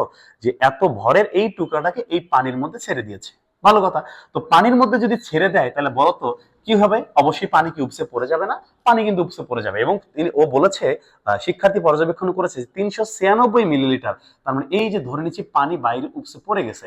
হ্যাঁ, তো এই বস্তুটাকে যখন আমরা, আচ্ছা আমি একটু একটু একটু আর একটু উপরে আঁকি এটাকে। ওকে, আমরা একটু উপরে আঁকি, ধরে নিচ্ছি যে এই যে এটা হচ্ছে আমাদের সেই বস্তু, এটা হচ্ছে আমাদের সেই বরফের টুকরা, যে বরফের টুকরাটা কত, -5 ডিগ্রি সেলসিয়াস এবং 396 গ্রাম এর ভর। এটাকে পানির মধ্যে ছেড়ে দিলে, পানি উপসে পড়ে যায়। আমি ধরে নিচ্ছি এই যে পানি, এই পরিমাণ পানি উপসে, এটা পানি, এই যে পানিটা আছে এই পানিটা হচ্ছে উপচে পড়ে গিয়েছে। ওকে, এটা হচ্ছে অপসারিত তরল বলতে পারো। তাহলে আমরা এটাকে বলতে পারি অপসারিত তরল। তার মানে এই বরফটাকে যখন আমি পানির মধ্যে ছেড়ে দিয়েছি, এই পরিমাণ পানি কিন্তু বাইরে পড়ে গিয়েছে। ওকে, আচ্ছা, এবার তুমি খেয়াল করো তো, তুমি নর্মালি চিন্তা করো, বরফের ঘনত্ব আসলে কত? আমাদের বইয়ের মধ্যে দেয়া আছে 920। এখানে বরফের ঘনত্ব কত দেয়া আছে? এখানে বরফের ঘনত্ব দেয়া আছে প্রশ্নের মধ্যে। এই যে বরফ যে আছে, বরফের ঘনত্ব এখানে মান বলে দেয়া আছে 11/12, অর্থাৎ 11/12। এখানে দেয়া আছে এত গ্রাম পার সিসি। এই যে বরফের ঘনত্ব কিন্তু আমাকে প্রশ্নের মধ্যে বলে দিছে। তার মানে এটাকে তুমি যদি ক্যালকুলেট করো তাহলে কিন্তু আসবে বরফের ঘনত্ব প্রায় 916। তাহলে বরফের ঘনত্ব যদি 916 হয়, তুমি চিন্তা করো তো পানির ঘনত্ব কত? পানির ঘনত্ব 1000, বরফের ঘনত্ব যদি 916 হয়, তাহলে এই বরফকে পানিতে পুরোপুরি ডুববে? অবশ্যই না, পুরোপুরি ডুববে না। তার মানে সে কিছুটা হলেও ভেসে থাকবে। তার মানে আমাদের এই বরফ কিন্তু পানির মধ্যে সম্পূর্ণ ডুবে নাই, পানির মধ্যে ডুবেছে এই যে এতটুকু, ধরে নাও যে পানির মধ্যে সে এই যে এতটুকু পরিমাণ সে পানির মধ্যে ডুবেছে। ওকে, তাহলে এই যে এতটুকু পরিমাণ সে পানির মধ্যে ডুবে আছে, আর যতটুকু ডুবে আছে ঠিক ওই সাইজের, দেখো ততটুকু পরিমাণ, মানে যতটুকু জায়গা পানির মধ্যে সে দখল করেছে, ঠিক ততটুকু আয়তনের পানি কিন্তু বাইরে পড়ে গিয়েছে। ওকে, তার মানে এই অপসারিত তরল, এই যে পানি বাইরে পড়ে গিয়েছে, প্রশ্নের মধ্যে এর আয়তন কিন্তু বলে দেওয়া আছে কত, 396 মিলিলিটার। এই আয়তনটা কিন্তু দেয়া আছে, বুঝছো?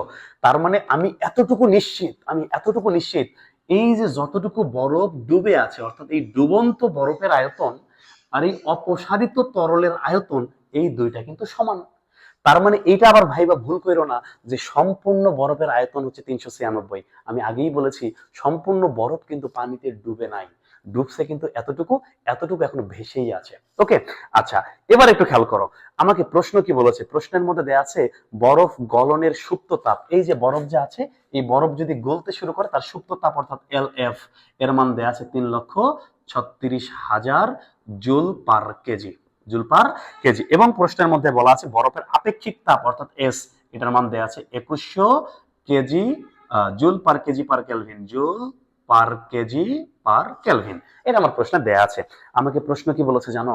আমাকে প্রশ্নে বলেছে যে উদ্দীপকের বরফের টুকরাকে সম্পূর্ণ গলাতে প্রয়োজনীয় পানির পরিমাণ নির্ণয় করো। তাহলে আমাকে বলেছে এই যে সম্পূর্ণ বরফটাকে আমি যদি গলাইতে চাই তাহলে আমার কি পরিমাণ তাপ প্রয়োজন, তাই তো? আমার সম্পূর্ণ তাপের পরিমাণ নির্ণয় করতে বলছে। তাহলে আমি একটু কাজ করি, আমি একটু লিখি যে বরফ বরফ গলাতে গলাতে প্রয়োজনীয় প্রয়োজনীয় তাপের প্রয়োজনীয় তাপ, এটা আমরা কিভাবে চিন্তা করব? তুমি নরমালি চিন্তা করো, আমি একটু তোমাকে গ্রাফ দিয়ে বোঝাই। এইটা মনে করো এই যে এটা একটা গ্রাফ, হ্যাঁ, এটা হচ্ছে মনে করো 0 ডিগ্রি, এটা হচ্ছে -5 ডিগ্রি সেলসিয়াস, এটা হচ্ছে বরফ। একটু চিন্তা করো তো, আমি যদি বরফ গলাইতে চাই, বরফের গলনাঙ্ক কত বলো তো? গলনাঙ্ক 0 ডিগ্রি। সে এখন আছে কোথায়? -5 ডিগ্রি। তার মানে ওই বরফকে গলাইতে গেলে আগে আমার -5 ডিগ্রি থেকে তার আগে কই নিতে হবে? তার আগে নিতে হবে কোথায়? 0 ডিগ্রিতে। যখন সে 0 ডিগ্রিতে পৌঁছাবে তারপরে কিন্তু সে আস্তে আস্তে গলতে শুরু করবে। তার আগে কি গলবে? গলবে না। তাহলে এখানে আমার এই যে প্রথমে দেখতে হবে -5 থেকে 0 ডিগ্রিতে আসার জন্য আমার তাপ কত লাগে, এই তাপটাকে আমরা ধরে নিচ্ছি Q1। আর 0 ডিগ্রি থেকে যখন সে সম্পূর্ণটা গলবে, এই গলার জন্য যে তাপ, এটাকে আমরা ধরে নিচ্ছি Q2। অর্থাৎ বরফ গলানোর যে প্রয়োজনীয় তাপ Q ইকুয়াল আমরা কি লিখতে পারি? Q1 প্লাস হচ্ছে কি Q2। তাহলে Q1 যেহেতু এখানে তাপমাত্রার পরিবর্তন হয়েছে, তাহলে এই ক্ষেত্রে সূত্র আসবে ms ডেল টি, এবং এই যে Q2 অর্থাৎ এটা যেহেতু বরফ গলনের সুপ্ত তাপ, অর্থাৎ এখানে কিন্তু আসবে mLF। অর্থাৎ এই যে সূত্র যে আছে, এই সূত্র দিয়ে আমরা কিসের মান পাবো? এই সূত্র দিয়ে আমরা পাবো -5 থেকে সে 0 ডিগ্রিতে যেতে গেলে তার কি পরিমাণ তাপ লাগবে, এটা হচ্ছে এটা। এবং পরবর্তীতে 0 ডিগ্রির বরফটাকে সম্পূর্ণরূপে গলানোর জন্য কি পরিমাণ তাপ লাগবে, সেটা হচ্ছে এইটা। এই দুটাকে যোগ করে দিলে আমরা মোট প্রয়োজনীয় তাপটা পেয়ে যাব। এবার একটু কাজ করি, এবার মানটা বসাই। এম এর মান, বরফের মান কত ছিল? 396 গ্রাম। গ্রামকে কেজি করলে কত আসবে? 0.396 কেজি। আপেক্ষিক তাপ, দেখো বরফের আপেক্ষিক তাপ কত? ওই যে প্রশ্নের মধ্যে বলে দেওয়া আছে 2100 ইন্টু ডেলটি, তাপমাত্রার পরিবর্তন কত? এই যে দেখো -5 থেকে সে যদি 0-তে যায়, পরিবর্তন কত হবে? পরিবর্তন হবে 5, অবশ্যই 5 হবে। এইটা হচ্ছে আমাদের প্রথম ক্ষেত্রে। এবার দ্বিতীয় ক্ষেত্রে আমরা যদি mLF করি, যোগ m এর মান কত? ওই যে 0.396 ইন্টু LF, এই যে LF এর মান হচ্ছে বরফ গলনের আপেক্ষিক সুপ্ত তাপ, অর্থাৎ 3,36,000। এই হচ্ছে ব্যাপার। এইটাকে আমরা যদি আস্তে করে ক্যালকুলেশন করি, দেখি আমাদের উত্তর কত আসে। তুমি যদি এটাকে ক্যালকুলেশন করো, আচ্ছা আমার কাছে আমি উত্তরটা রেডি করে রেখেছি অলরেডি।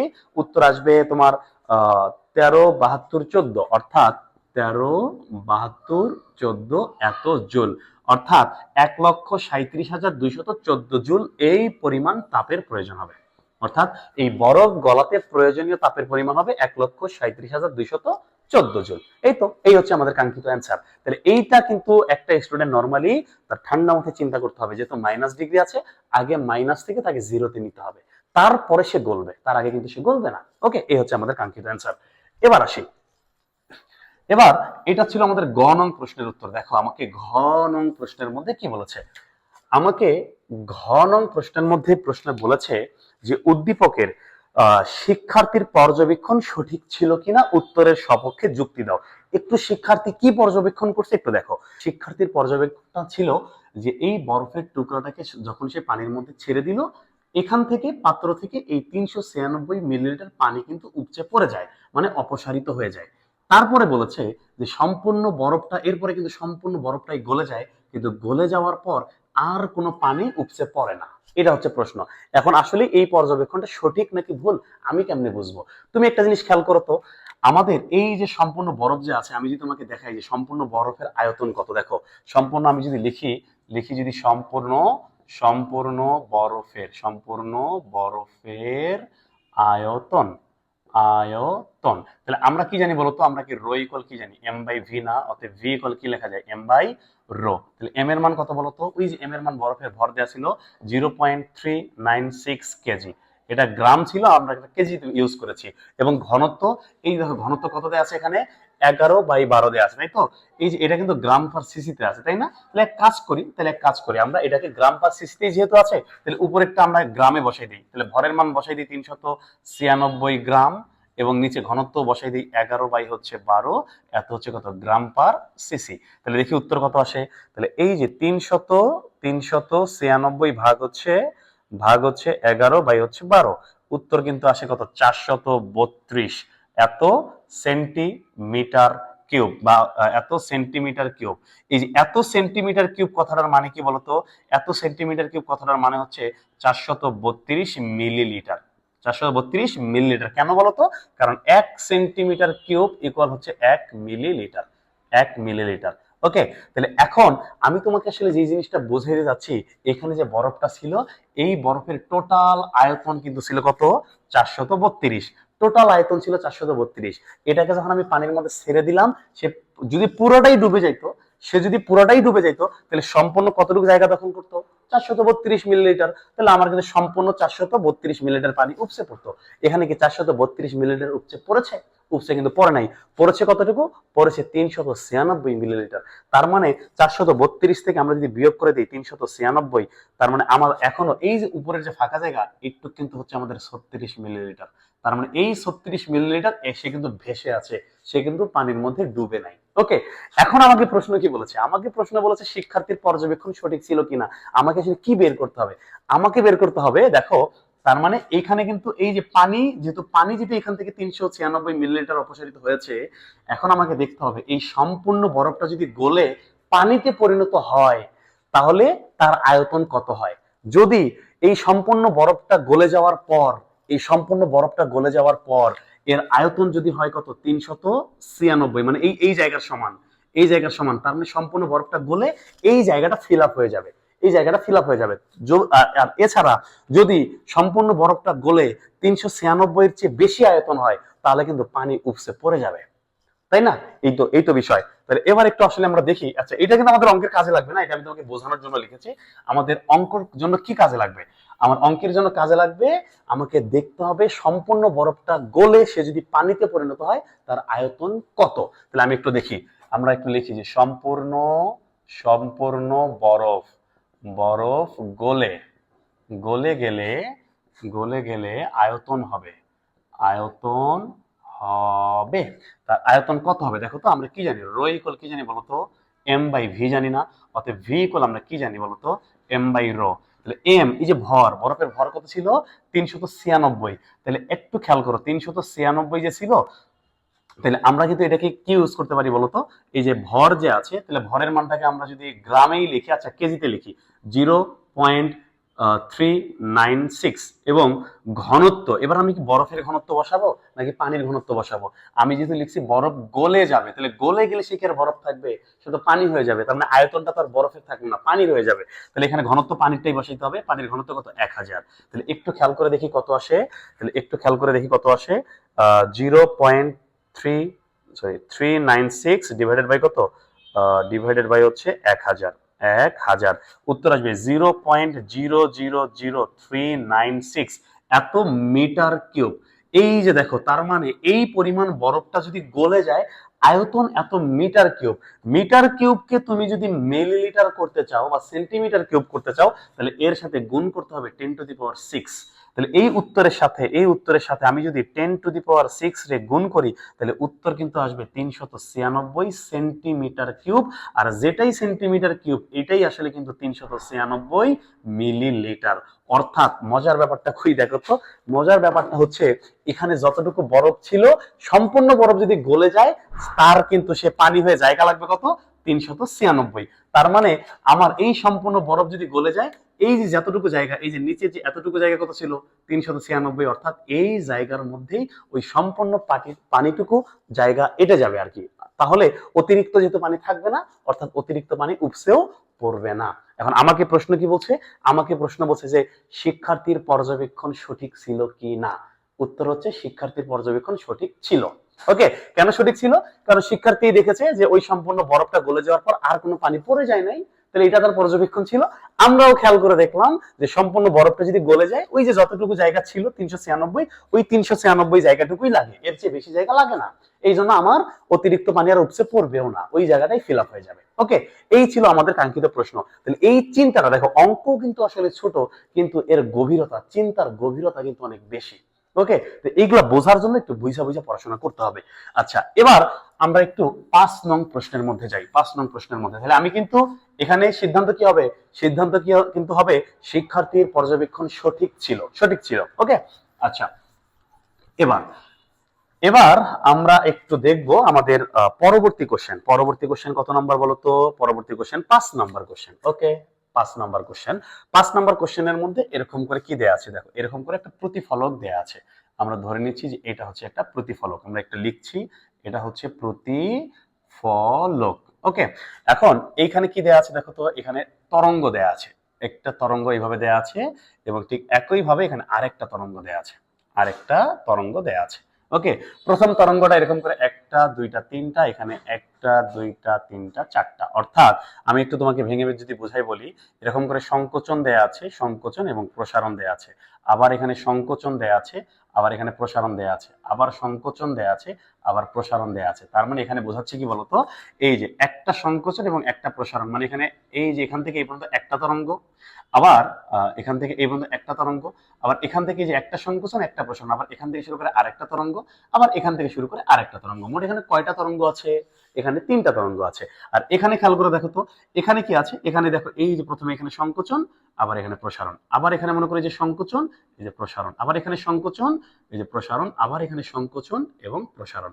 অর্থাৎ এখানে তোমার এই যে এখান থেকে যে একটা, আবার হচ্ছে দুইটা, আবার হচ্ছে তিনটা এবং হচ্ছে চারটা, অর্থাৎ এখানে মোট 4টা তরঙ্গ দৈর্ঘ্য রয়েছে, আর এখানে মোট 3টা তরঙ্গ দৈর্ঘ্য রয়েছে। এই যে এখানে এটা হচ্ছে এ একটা উৎস, এটা হচ্ছে বি একটা উৎস, অর্থাৎ এ এবং বি থেকে মূলত শব্দটা উৎপন্ন হয়েছে। এবং এখানে লেখা আছে পি বিন্দু। আচ্ছা, আমি এটাকে মিশাই দিচ্ছি, এটাকে একটু নিচে একটু মিশাই দিচ্ছি। এখানে হচ্ছে পি বিন্দু এবং এটা হচ্ছে কিউ বিন্দু, এবং এখানে লেখা আছে এম বিন্দু এবং এখানে লেখা আছে এন বিন্দু। নিচে কি লেখা আছে জানো? নিচে লেখা আছে পি কিউ, অর্থাৎ পি থেকে কিউ এর যে দূরত্ব এবং এম থেকে এন এর যে দূরত্ব এবং এম থেকে এন এর যে দূরত্ব, এই দূরত্ব দুটো সমান। এই দূরত্ব কি? সমান। তাহলে অর্থাৎ এইভাবে দেয়া আছে, এবং প্রশ্নের মধ্যে বলা আছে কি জানো? বলা আছে এ এবং বি এর এদের যে কম্পাঙ্ক, কম্পাঙ্কের পার্থক্য দেয়া আছে 6। অর্থাৎ প্রথমটা যে আছে, প্রথমটার কম্পাঙ্ক কি হবে বলতো? প্রথমটার কম্পাঙ্ক আমরা ধরে নিচ্ছি F1, দ্বিতীয়টার কম্পাঙ্ক হচ্ছে F2। আমাকে এই F1 এবং F2 এর পার্থক্য বলে দিচ্ছে 6 হার্জ। এখন পার্থক্য যে দেওয়া আছে, তাহলে তুমি এটা কিভাবে লিখতে পারো বলো তো? তুমি কি এটাকে এইভাবে লিখবা যে F1 থেকে F2 বিয়োগ, নাকি F2 থেকে F1 বিয়োগ? কি করবা বলো তো? কোনটা লিখবা? লিখবা কোনটা? অবশ্যই বড় থেকে ছোটটাকে বিয়োগ করতে হবে, তাই তো? বা বেশি থেকে কমটাকে বিয়োগ করতে হবে। কে বেশি কে কম কেমনে বুঝবো? তুমি তুমি তুমি তুমি প্রশ্নের দিকে তাকালেই তো চিন্তা করে বোঝা যায়। যে এখানে খেয়াল করে দেখো, প্রশ্নে বলেছে যে এই পি থেকে কিউ এর দূরত্ব এবং এম থেকে এন এর দূরত্ব দুইটা কিন্তু সমান। দুইটা সমান। সমান জায়গার মধ্যে এখানে কয়টা তরঙ্গ আছে? 3টা। অর্থাৎ এখানে আমাদের এখান থেকে এখান থেকে একটা ঢেউ, এখান থেকে একটা দুইটা এবং এখান থেকে একটা তিনটা। অর্থাৎ এই সেম জায়গার মধ্যে সে 3বার কম্পন দিয়েছে, কিন্তু ওই একই জায়গার মধ্যে সে কয়বার কম্পন দিয়েছে? এই যে একবার, এই হচ্ছে 2বার, এই হচ্ছে 3বার এবং এই হচ্ছে কয়বার? 4বার। মানে সংকোচন প্রসারণ সংকোচন প্রসারণ সংকোচন প্রসারণ সংকোচন প্রসারণ, এইভাবে 4বার। তাহলে বোঝাই যাচ্ছে একজন একই জায়গার মধ্যে 3বার কম্পন দিয়েছে, আর একজন একই জায়গার মধ্যে 4বার কম্পন দিয়েছে। অবশ্যই তার কম্পনটা বেশি, তার মানে তার কম্পাঙ্ক বেশি। তার তার কম্পন কম, তার মানে তার কম্পাঙ্ক কম। তাহলে আমি অবশ্যই বলতে পারি কি, অবশ্যই কি দ্বিতীয়টার কম্পাঙ্ক বেশি এবং প্রথমটার কম্পাঙ্ক কম। এই জন্য F2 থেকে F1 বিয়োগ করলে আমরা কিন্তু পাবো 6 হার্জ। এটা কিন্তু সহজ, এটা চিন্তার বিষয়, যদি সহজভাবে নরমালি চিন্তা করলে বোঝা যাবে। ওকে, এবং প্রশ্নের মধ্যে আরেকটা কথা বলা আছে, দেখো কি বলা আছে। বলা আছে এ থেকে উৎপন্ন শব্দের প্রতিধ্বনি শোনার জন্য শব্দানুভূতির স্থায়িত্ব কালের চেয়ে 0.025 সেকেন্ড বেশি লাগে। অর্থাৎ এ থেকে তুমি যে শব্দ উৎপন্ন করবে, এই শব্দটা এখান থেকে যাবে, প্রতিফলকে ধাক্কা খেয়ে আবার ফিরে আসবে, এখানে সময় কত লাগে? টাইমের মান তোমাকে বলে দিয়েছে কি জানো? তোমাকে বলেছে যে শব্দানুভূতির স্থায়িত্বকাল, শব্দানুভূতির স্থায়িত্বকাল কত? 0.1 সেকেন্ড। অর্থাৎ শব্দানুভূতির স্থায়িত্বকালের চেয়ে বলছে 0.025 বেশি লাগে। অর্থাৎ তাহলে আমাদের ওই 0.1 এর সাথে কি করতে হবে? 0.025 সেকেন্ড, এটাকে কি করতে হবে? যোগ করতে হবে। তাহলে উত্তর আসবে কত? 0.125 সেকেন্ড। এই হচ্ছে আমাদের কাঙ্ক্ষিত ব্যাপার। তা আমাকে ব্যাপারটা কি বলছে দেখছো? তো চাইলেই কিন্তু সহজে বলতে পারতো যে এখান থেকে শব্দ করলে প্রতিধ্বনি শুনতে সময় লাগে আসলে এত সেকেন্ড। এটা না বইলা কি বললো? এটা না বইলা বললো যে এখান থেকে শব্দের প্রতিধ্বনি শুনতে তোমার সময় কি লাগে? শব্দানুভূতির যে স্থায়িত্ব কাল, তার চাইতে এত সেকেন্ড বেশি লাগবে। তাহলে শব্দানুভূতির স্থায়িত্ব কাল হচ্ছে 0.1 সেকেন্ড, তার চেয়ে এত সেকেন্ড বেশি লাগবে, অর্থাৎ এটা যোগ করলে এত সেকেন্ড আমরা পাবো। আমাকে প্রশ্ন কি বলছে জানো? প্রশ্ন বলছে এ থেকে ওই প্রতিফলকের দূরত্ব কত, অর্থাৎ এই এ থেকে প্রতিফলকের দূরত্ব কত। দূরত্বকে আমরা ডি ধরে নিই, তাহলে আমরা তো খুব ভালো করেই জানি। আচ্ছা, প্রশ্নে আরো মান দেয়া আছে, আমার প্রশ্ন দেয়া আছে বাতাসী শব্দের বেগ 344, অর্থাৎ শব্দের বেগ VA 344 মিটার পার সেকেন্ড। অনেক তথ্য দেয়া আছে। ওকে, এবার আমরা খুব ভালো করে জানি যে v ইকুয়াল কি জানি বলতো 2d/t। তাহলে অতএব আমরা লিখতেই পারি যে d ইকুয়াল কি লিখতে পারি, vt বাই হচ্ছে 2। তাহলে v বেগ কত বলতো, ওই যে 344, সময় কত বলতো, এই যে পেলাম কত 0.125 এবং ডিভাইডেড বাই 2। এটাকে আমরা ক্যালকুলেট করি, আমরা ক্যালকুলেট করলে আমার কাঙ্ক্ষিত উত্তর পেয়ে যাব। আমাদের উত্তর কত আসবে দেখো, উপরে 344 ইন্টু আসবে 0.125 এবং নিচে আসবে কত 2, উত্তর আসলো 21.5 মিটার। এই হচ্ছে আমাদের কাঙ্ক্ষিত অ্যান্সার। তাহলে আমাকে প্রশ্ন বলেছে এ থেকে প্রতিফলক পৃষ্ঠের দূরত্ব কত, দূরত্ব হচ্ছে 21.5 মিটার। পারা যাবে? ওকে, তো এইটা যদি আমরা পারি, আমাকে পরের কোশ্চেন কি বলেছে দেখো। আমাকে পরের কোশ্চেনটা বলেছে যে কোন শব্দের প্রতিধ্বনি আসলে মানুষ শুনতে পারবে, এরকম কিছু ছিল। বলছে উদ্দীপকের উৎসদ্বয় থেকে উৎপন্ন শব্দ মানুষের পক্ষে শোনা সম্ভব হবে কি। অর্থাৎ আমাকে বলছে এই যে এ এবং বি দুইটা উৎস থেকে যে শব্দ উৎপন্ন হইল, এখন এই দুইটা উৎসের শব্দই মানুষের পক্ষে শোনা সম্ভব হবে কি। এখন তোমাকে আগে চিন্তা করতে হবে আসলে আমাকে কি বুঝাইতে চাইছে, আমার কাছে জানতে চাচ্ছে কি। তুমি চিন্তা করো মানুষ আসলে কোন ধরনের শব্দ শুনতে পায়। আমাদের শব্দের শোনার যে সীমা, অর্থাৎ আমাদের যে শব্দের যে একটা আমাদের যে সীমা রয়েছে কানের মধ্যে, যে আমরা কতটুকু শব্দ শুনতে পারবো, এটা লিমিট কত, 20 থেকে 20,000 হার্জ। অর্থাৎ 20 থেকে 20,000 হার্জের মধ্যে আমরা এই শব্দটাকে শুনতে পাই, কিন্তু 20-এর কম আবার 20,000-এর বেশি হইলে আমরা কিন্তু এটাকে শুনতে পাই না। তাহলে দিন শেষে আমাকে যেহেতু বলছে যে আমাদের কোন শব্দটা শোনা যাবে বা যাবে না, বা আমরা এই শব্দের প্রতিধ্বনি বা প্রতিধ্বনি না, আমরা এই দুইটা উৎসের শব্দ আমাদের মানুষের পক্ষে শোনা সম্ভব হবে কিনা, তাহলে আমাকে মূলত বের করতে হবে ওই প্রথম শব্দের কম্পাঙ্ক F1, দ্বিতীয় শব্দের কম্পাঙ্ক F2। এই F1 এবং F2 এই দুইটা জিনিস আমাকে বের করতে হবে। দেখব যেই কম্পাঙ্কটা আমাদের এই সীমার মধ্যে থাকবে ওইটা শোনা যাবে, আর যেটা সীমার মধ্যে থাকবে না এটা শোনা যাবে না। ওকে, তাহলে কাজ করি। তাহলে এটা আমরা কিভাবে F1 এবং কিভাবে F2 বের করব, দেখো খুব ভালো করে দেখো। আমরা কিন্তু বলতেই পারি, দেখো এই প্রথম যে তরঙ্গ দৈর্ঘ্য এটাকে আমরা বলতে পারি λ1। এখানে কয়টা আছে, একটা দুইটা তিনটা, তার মানে এখানে 3λ1, আমরা বলতে পারি 3λ1 ইকুয়াল এখানে বলতো এখানে কয়টা আছে, এর যে তরঙ্গ দৈর্ঘ্য এটাকে আমরা ধরতে পারি λ2। তাহলে এখানে কয়টা λ2 আছে, একটা দুইটা তিনটা চারটা, অর্থাৎ আমরা কিন্তু লিখতে পারি যে 4λ2। অর্থাৎ এই তিনটা λ1 চারটা λ2 এর কিন্তু সমান, এই যে সমান সমান। ওকে, এই জন্য আমরা এটা লিখতে পারি। তাহলে অতএব আমরা কি লিখতেই পারি না যে λ1 ইকুয়াল 4/3 λ2, লেখা যায় না বলতো? লেখা যায়। এইভাবে এটা রাখি। এবার একটু খেয়াল করো, তাহলে এই λ2 এখানে আছে, চাইলে কি আমরা উপরে লিখতে পারি না? উপরে লিখতে পারি যে 4λ2। ওকে, এবার দেখো তো শর্ত মতে, শর্ত কি শর্ত, ওই যে শর্ত কিন্তু ছিল F2 - F1, আমরা কিন্তু লিখতেই পারি যে F2 - F1 ইকুয়াল কত 6। ওকে, তাহলে F2 আমরা কি সূত্র জানি না, V ইকুয়াল F ল্যামডা। তাহলে F ইকুয়াল কি লেখা যায়, F equal V by lambda. তাহলে এটা V, এটা λ2, এটাও আমরা কি লিখতে পারি, V বাই λ1 ইকুয়াল 6। তুমি বলতেই পারো স্যার আপনি কেন V2 V1 লিখলেন না। দেখো এখানে প্রশ্নের মধ্যে কিন্তু বায়ু মাধ্যম বলে দেওয়া ছিল, আর একই মাধ্যমে কম্পাঙ্ক সবসময় সেম থাকে, একই মাধ্যমে বেগ সবসময় সেম থাকে। কম্পাঙ্ক চেঞ্জ হইলো, শব্দের বেগের কখনো পরিবর্তন হয় না। তাহলে এই যে বেগ যে আছে, তাহলে বেগের মানটা সেম থাকবে। তাহলে একটু খেয়াল করে দেখো, আমরা চাইলে কি এটা করতে পারি না, এই যে ভি এর জায়গায় ভি, যে λ2 আছে λ2 এর জায়গায় আমরা λ2 রাখলাম, বিয়োগ এই যে ভি এর জায়গায় ভি রাখলাম λ1 এর পরিবর্তে কি আমরা এটা লিখতে পারি না 4λ2 ডিভাইডেড বাই 3, আমরা এটা লিখতে পারি না, ইকুয়াল কত 6। তাহলে একটু খেয়াল করো, আমরা এটাকে যদি ওই পাশে নিয়ে যাই কি দাঁড়ায় এখানে বলতো, এখানে আসবে ভি বাই কি আসবে বলতো, ভি বাই আসবে λ2, এখানে কিন্তু বিয়োগ।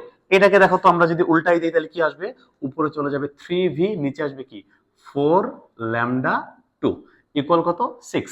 তাহলে আমরা যদি লসাগু করি, দেখো তো এই যে ওই পরে তো 6 আছে, তাহলে এখানে কি আসবে 4λ2, তাহলে λ2 চলে গেল 4, তাহলে এখানে আসবে 4v বিয়োগ এখানে আসবে 3v ইকুয়াল 6।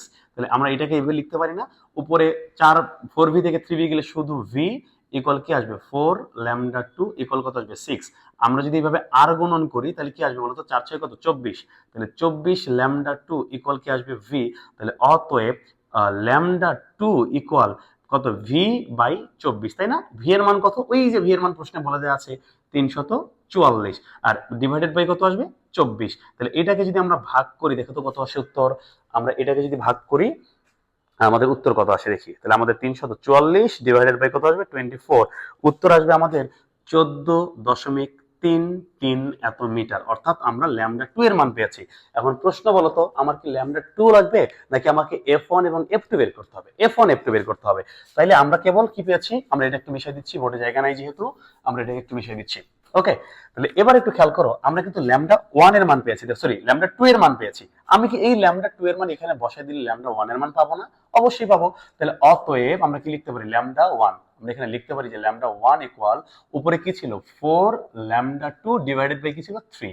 তাহলে আমরা কি করতে পারি, 4 ইনটু এই যে λ2 এর মান বসাই দেই 14.33 ডিভাইডেড বাই হচ্ছে 4, সরি 4 না 3। একটু দেখি আমাদের উত্তরটা কত আসে। তাহলে উপরে আছে আমাদের 4 ইনটু 14.33, নিচে আসবে কত 3, উত্তর আসবে দেখো 19.106 এত মিটার। তো এই যে আমরা λ1 ও পেলাম, আমরা λ2 ও পেলাম। এবার কি আমরা চাইলে আমরা f2 এবং f1 এর মান বের করতে পারবো না? দেখো তো f2 এর পরিবর্তে আমরা কি এটা লিখতে পারি না, আবার f1 এর পরিবর্তে আমরা এটা লিখতে পারি না? লিখতেই পারি। তাহলে অতএব আমরা লিখতেই পারি যে f1 ইকুয়াল, আমরা কি জানি, v/λ1। তাহলে v এর মান ছিল 344, λ1 এর মান কত পেলাম 19.106। তাহলে এটাকে যদি একটু ক্যালকুলেশন করি যে 344 ভাগ হচ্ছে 19.10 অর্থাৎ এখানে কিন্তু আসে 18.0, অর্থাৎ বলতে গেলে 18 হার্জ। এবং আমরা যদি f2 এর মান বের করি, তাহলে f2 ইকুয়াল কি v/λ2। তাহলে v এর মান তো চেঞ্জ হবে না 344, আর λ2 এর মান আমরা কত পেয়েছি 14.33। তাহলে এটার মান কি আসবে, তাহলে 344 ভাগ হচ্ছে কত 14.33, উত্তর কিন্তু আসবে 24.00, মানে 24 হার্জ। তুমি একটা জিনিস খেয়াল করেছো, আমাদের প্রশ্নের মধ্যে কিন্তু বলা ছিল দুইজনের কম্পাঙ্কের পার্থক্য 6। দেখো একজনেরটা হচ্ছে 24, একজনেরটা হচ্ছে 18। তাহলে দুইজনের পার্থক্য কত, পার্থক্য 6। এটা দেখলেই বুঝবো অঙ্কটা হয়ে গেছে। ওকে, এখন আমাকে বলছে এই দুই শব্দের মধ্যে কোনটা মানুষের পক্ষে শোনা সম্ভব। একটু খেয়াল করে দেখো, এটা হচ্ছে এ বস্তুর, এটা হচ্ছে বি বস্তুর। তাহলে এর যে কম্পাঙ্ক, এর কম্পাঙ্ক পেলাম 18 হার্জ। মানুষ কি 18 হার্জ শুনতে পারে? 18 হার্জ তো শুনতে পারে না, কারণ আমরা জানি 20 থেকে 20,000, 20-এর কম শুনতে পারি না। কিন্তু এটা কত, এটা হচ্ছে 24। তার মানে মানুষের পক্ষে এই বি বস্তুর উৎপন্ন শব্দ শোনা সম্ভব, কারণ এটা কত 24 হার্জ, মানে 20 থেকে 20,000-এর মধ্যে রয়েছে। এই হচ্ছে উত্তর, যে আমরা দ্বিতীয় অর্থাৎ বি বস্তুর শব্দটা শুনতে পারবো বা মানুষ শুনতে পারবে, কিন্তু এ বস্তুর শব্দটা মানুষ শুনতে পারবে না। তুমি ব্যাপারটা দেখেছো? তুমি খেয়াল করো তো, এই কোশ্চেন কি বিগত কোন বছরে এখন পর্যন্ত কোনো বোর্ডে আসছে? বোর্ডে আসে নাই, কিন্তু স্কুলে আসছে, স্কুলের কোশ্চেন গুলোতে আসছে, বোর্ডে কিন্তু আসে নাই। তাহলে দেখো বোর্ড কিন্তু ঠিকই নতুনত্ব দিয়েছে। তার মানে তোমাকে কি করতে হবে, এই টেস্ট পেপার দেখে নতুন নতুন কোশ্চেন গুলোর সঙ্গে পরিচিত হইতে হবে, নতুন নতুন উদ্দীপক, নতুন নতুন প্রশ্নের অ্যান্সারের সঙ্গে পরিচিত হইতে হবে। তাহলে পরীক্ষার মধ্যে গিয়ে প্রশ্নটা দেখে অদ্ভুত মনে হবে না। ওকে, তো এই হচ্ছে ব্যাপার। তো আমরা 5 নম্বর কোশ্চেনের সমাধান করে ফেলেছি ইতিমধ্যে, আর বাকি আছে আর 3টা। ওকে, একটু ধৈর্য ধরো, আমিও তো আসলে দীর্ঘক্ষণ ধরে কথা বলছি। তাহলে সেক্ষেত্রে আমার মনে হয় যে অবশ্যই তুমি যদি ঠান্ডা মাথায় ক্লাসগুলো করো, তুমি একটু না একটু হলে অবশ্যই তো উপকৃত হবে। ওকে, উপকৃত হবে। এবার যদি আমরা আসি, আমাদের দেখো 6 নং প্রশ্নে কি বলেছে। 6 নং প্রশ্নের মধ্যে বলছে 25 সেন্টিমিটার ফোকাস দূরত্বের একটি অবতল দর্পণের সামনে আমাকে বলেছে একটা অবতল দর্পণ, এটা হচ্ছে একটা অবতল দর্পণ ধরে নাও। হ্যাঁ, তো অবতল দর্পণ যে আছে, এটা হচ্ছে ফোকাস, এটা হচ্ছে কেন্দ্র, এটা হচ্ছে মেরু। এই যে ফোকাস দূরত্ব আমাকে বলছে 25 সেন্টিমিটার ফোকাস দূরত্ব, 25 সেন্টিমিটার ফোকাস দূরত্ব বিশিষ্ট একটা দর্পণে 30 সেন্টিমিটার সামনে একটা লক্ষ্যবস্তু আছে।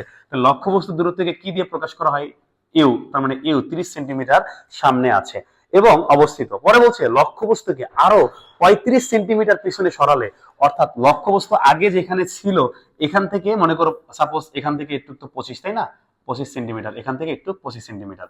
তো আমাকে বলছে 30 সেন্টিমিটার প্রথমে ছিল। তাহলে ধরে নিচ্ছি যে এখান থেকে এই যে এখানে লক্ষ্যবস্তু ছিল 30 সেন্টিমিটার, 30 সেন্টিমিটার ছিল, এই পর্যন্ত ছিল। ওকে, তো আমাকে বলেছে যে লক্ষ্যবস্তুটাকে যেখানে ছিল এখান থেকে আরো 35 সেন্টিমিটার পিছনে সরালে, অর্থাৎ সে যে অবস্থানে ছিল এখান থেকে যদি আমরা তাকে আরো এখানে 35 সেন্টিমিটার, অর্থাৎ 30 পাশাপাশি আরো 35, মানে কত, মানে 65, অর্থাৎ নতুন, এটা আগে U1, পরেরটাকে আমরা ধরে নিচ্ছি U2, অর্থাৎ 30 যোগ হচ্ছে 35, কথাটার মানে হচ্ছে 65, অর্থাৎ 65 সেন্টিমিটার। অর্থাৎ এটাকে যদি আমরা 65 সেন্টিমিটার পিছনে নিয়ে আসি, তাহলে বলছে প্রতিবিম্ব দর্পণের দিকে এক্স দূরত্ব সরে যায়। মানে আমাকে বলছে, একটু দেখো খুবই সুন্দর প্রশ্ন, মানে যখন আমার লক্ষ্যবস্তু এখানে ছিল বলতো তখন প্রতিবিম্ব কই ছিল? তখন প্রতিবিম্ব নিঃসন্দেহে এমনটা হবে, আমরা যদি এইভাবে চিন্তা করি, এইভাবে যদি চিন্তা করি, এইভাবে চিন্তা করলে আমাদের প্রতিবিম্বটা কিন্তু এই যে এখানে দূরে চলে আসবে, তাই না? এবার দ্বিতীয় ক্ষেত্রে যে চিন্তা করি ব্যাপারটা কি হয়, যেহেতু এটা ফোকাস, এটা কেন্দ্র, মানে কেন্দ্রের বাইরে, 65 তো কোথায়? কেন্দ্রের বাইরে, তাই না? তাহলে এখন যদি আমরা চিন্তা করি, এখান থেকে লক্ষ্যবস্তু এখান থেকে আসবে, এখানে আসবে, এখান থেকে ফোকাস দিয়ে গেলে এখানে আসবে, এই যে দেখো প্রতিবিম্ব কিন্তু এখানে তৈরি হয়েছে। তাহলে তুমি খেয়াল করো, প্রথমে কিন্তু আমার প্রতিবিম্ব ছিল কেন্দ্র থেকে বাইরে, কেন্দ্র থেকে দূরে, আবার এবার কিন্তু আমার কেন্দ্রের সামনে, অর্থাৎ কেন্দ্র থেকে ভিতরে চলে আসছে। তার মানে আমার প্রতিবিম্বের অবস্থান কি চেঞ্জ হয়ে গেছে না? চেঞ্জ হয়ে গেছে। তো ওনারা বলেছে আগে যেখানে ছিল আর এখন যেখানে আছে, এখন মনে করো এখানে আছে, এই দুইটার মধ্যবর্তী দূরত্ব এক্স মিটার। মধ্যবর্তী দূরত্ব কয় মিটার? X metre. তো এতটুকু সরে গেছে, ওই দিকে সরে গেছে, এই হচ্ছে প্রশ্ন, যে ওই দিকে সরে গেছে। এখন আমাকে গণন প্রশ্নে আসলে কি বুঝাইছে জানো? আমাকে গণন প্রশ্নে বলেছে ওই এক্স এর মান কত, এক্স এর মান কত। তাহলে এখানে আসলে কি বের করতে হবে? আমাকে দেখতে হবে প্রথমে যখন সে 30 সেন্টিমিটার, লক্ষ্যবস্তু যখন 30 সেন্টিমিটার ছিল, তখন আমার প্রতিবিম্ব কত দূরে ছিল, সেটা হচ্ছে v1। তারপরে লক্ষ্যবস্তুকে যখন আমরা 65 মিটার দূরে নিলাম, তখন আমার প্রতিবিম্ব কত, অর্থাৎ এটা হচ্ছে v2। এখন আমাকে এই একটা থেকে আরেকটাকে বিয়োগ করলে আমার কার মান পেয়ে যাব? এক্স এর মান পেয়ে যাব। তাহলে প্রথমে আসি প্রথম ক্ষেত্রে। তাহলে প্রথম ক্ষেত্রে আমরা যদি ভি এর মান বের করি, আমরা খুব ভালো করে জানি যে 1/v ইকুয়াল 1/f মাইনাস কি 1/u। তাহলে 1/f ফোকাস দূরত্ব কত? 25। এখানে লক্ষ্যবস্তু দূরত্ব কত? 30। তাহলে 30 আর 25 তুমি যদি লসাগু করো, তাহলে লসাগু করলে এখানে আসবে কত? 150। ওকে, তাহলে 25 দিয়ে ভাগ করলে কত আসবে? 6। 30 দিয়ে ভাগ করলে আসবে 5। তাহলে এটা 1/v। তাহলে অতএব v ইকুয়াল কত আসবে? 150 সেন্টিমিটার।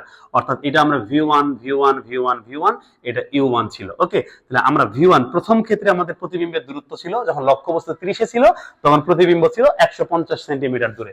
এবার আসি দ্বিতীয় ক্ষেত্রে। তো দ্বিতীয় ক্ষেত্রে একই সূত্র ইউজ করি, তাহলে 1/v ইকুয়াল আমরা জানি হচ্ছে 1/f বিয়োগ হচ্ছে 1/u। তাহলে এটা হচ্ছে u2, তাহলে এটা আসবে v2। আর ফোকাস দূরত্ব আর চেঞ্জ হবে না, ফোকাস দূরত্ব তো আগেরটাই। তাহলে 1/v2 ইকুয়াল কি লেখা যায়? ফোকাস দূরত্ব হচ্ছে 25 বিয়োগ আর লক্ষ্যবস্তুর দূরত্ব কত আসবে? 65, অর্থাৎ 65। তাহলে 1/v2 ইকুয়াল, তাহলে তুমি 25 আর 65 লসাগু করো, আমি একটু আগে করে ফেলেছি। তাহলে আমি একটু চেক দিয়ে নেই যে আসলে 25 এবং 65 লসাগু আমাদের এখানে কত মান আসছিল। সেক্ষেত্রে আমাদের এখানে মান আসে 325। ওকে, তাহলে এখানে কিন্তু লেখা যাবে 325। তো তুমি একটু ক্যালকুলেশন করে এই দুটো লসাগু করে দিবে, 325 আসবে। তাহলে 25 দিয়ে যদি আমরা 325 কে ভাগ করি, তাহলে উত্তর কত আসবে? এখানে আসবে 13। এখানে কত আসবে? 13 বিয়োগ, আর যদি আমরা 65 দিয়ে ভাগ করি, সেক্ষেত্রে কিন্তু আমাদের উত্তর আসবে 5। 65 আমরা যদি 325 কে 65 দিয়ে ভাগ করি, তাহলে 5 আসবে। তাহলে অতএব আমরা কি লিখতে পারি যে v2 ইকুয়াল, উপরে চলে যাবে কত? 325, আর 13 থেকে 5 বিয়োগ করলে 8, অর্থাৎ নিচে আসবে 8। এটাকে যদি আমরা ভাগ করি, তাহলে আমরা কিন্তু v2 এর মান কত পাবো? v2 এর মান কিন্তু আমরা পাবো, আচ্ছা আমি একটু চেক দিয়ে নেই, দেখো 40 দশমিক সামথিং মনে হয়, আমি তারপর ক্যালকুলেট করে দিচ্ছি। তাহলে উপরে 325 ভাগ হচ্ছে কত? 8। হ্যাঁ, উত্তর আসলো 40.625 মিটার। অর্থাৎ আমাদের লক্ষ্যবস্তু প্রথমে যখন 30 সেন্টিমিটার দূরে ছিল, তখন প্রতিবিম্ব তৈরি হয়েছিল 150 মিটার দূরে, 150 সেন্টিমিটার দূরে। আর দ্বিতীয় ক্ষেত্রে লক্ষ্যবস্তুকে যখন আমরা 65 সেন্টিমিটার দূরে রাখলাম, আমার প্রতিবিম্ব কিন্তু এখন আছে 40.625, সরি এটা মিটার নয়, সেন্টিমিটার, এত সেন্টিমিটার দূরে। এখন আমাকে প্রশ্ন বলছে তাহলে এই প্রতিবিম্ব দর্পণের দিকে কতটুকু অগ্রসর হয়? ওনারা বলেছে এক্স মিটার অগ্রসর হয়। এই এক্স এর মান কত? তাইলে কিন্তু আমরা বলতেই পারি আমাদের এই যে এক্স যে আছে, এক্স এর মান কি হবে? v1 মাইনাস v2, অর্থাৎ v1 এর মান আগে ছিল 150, নতুন করে এখন মান হলো কত?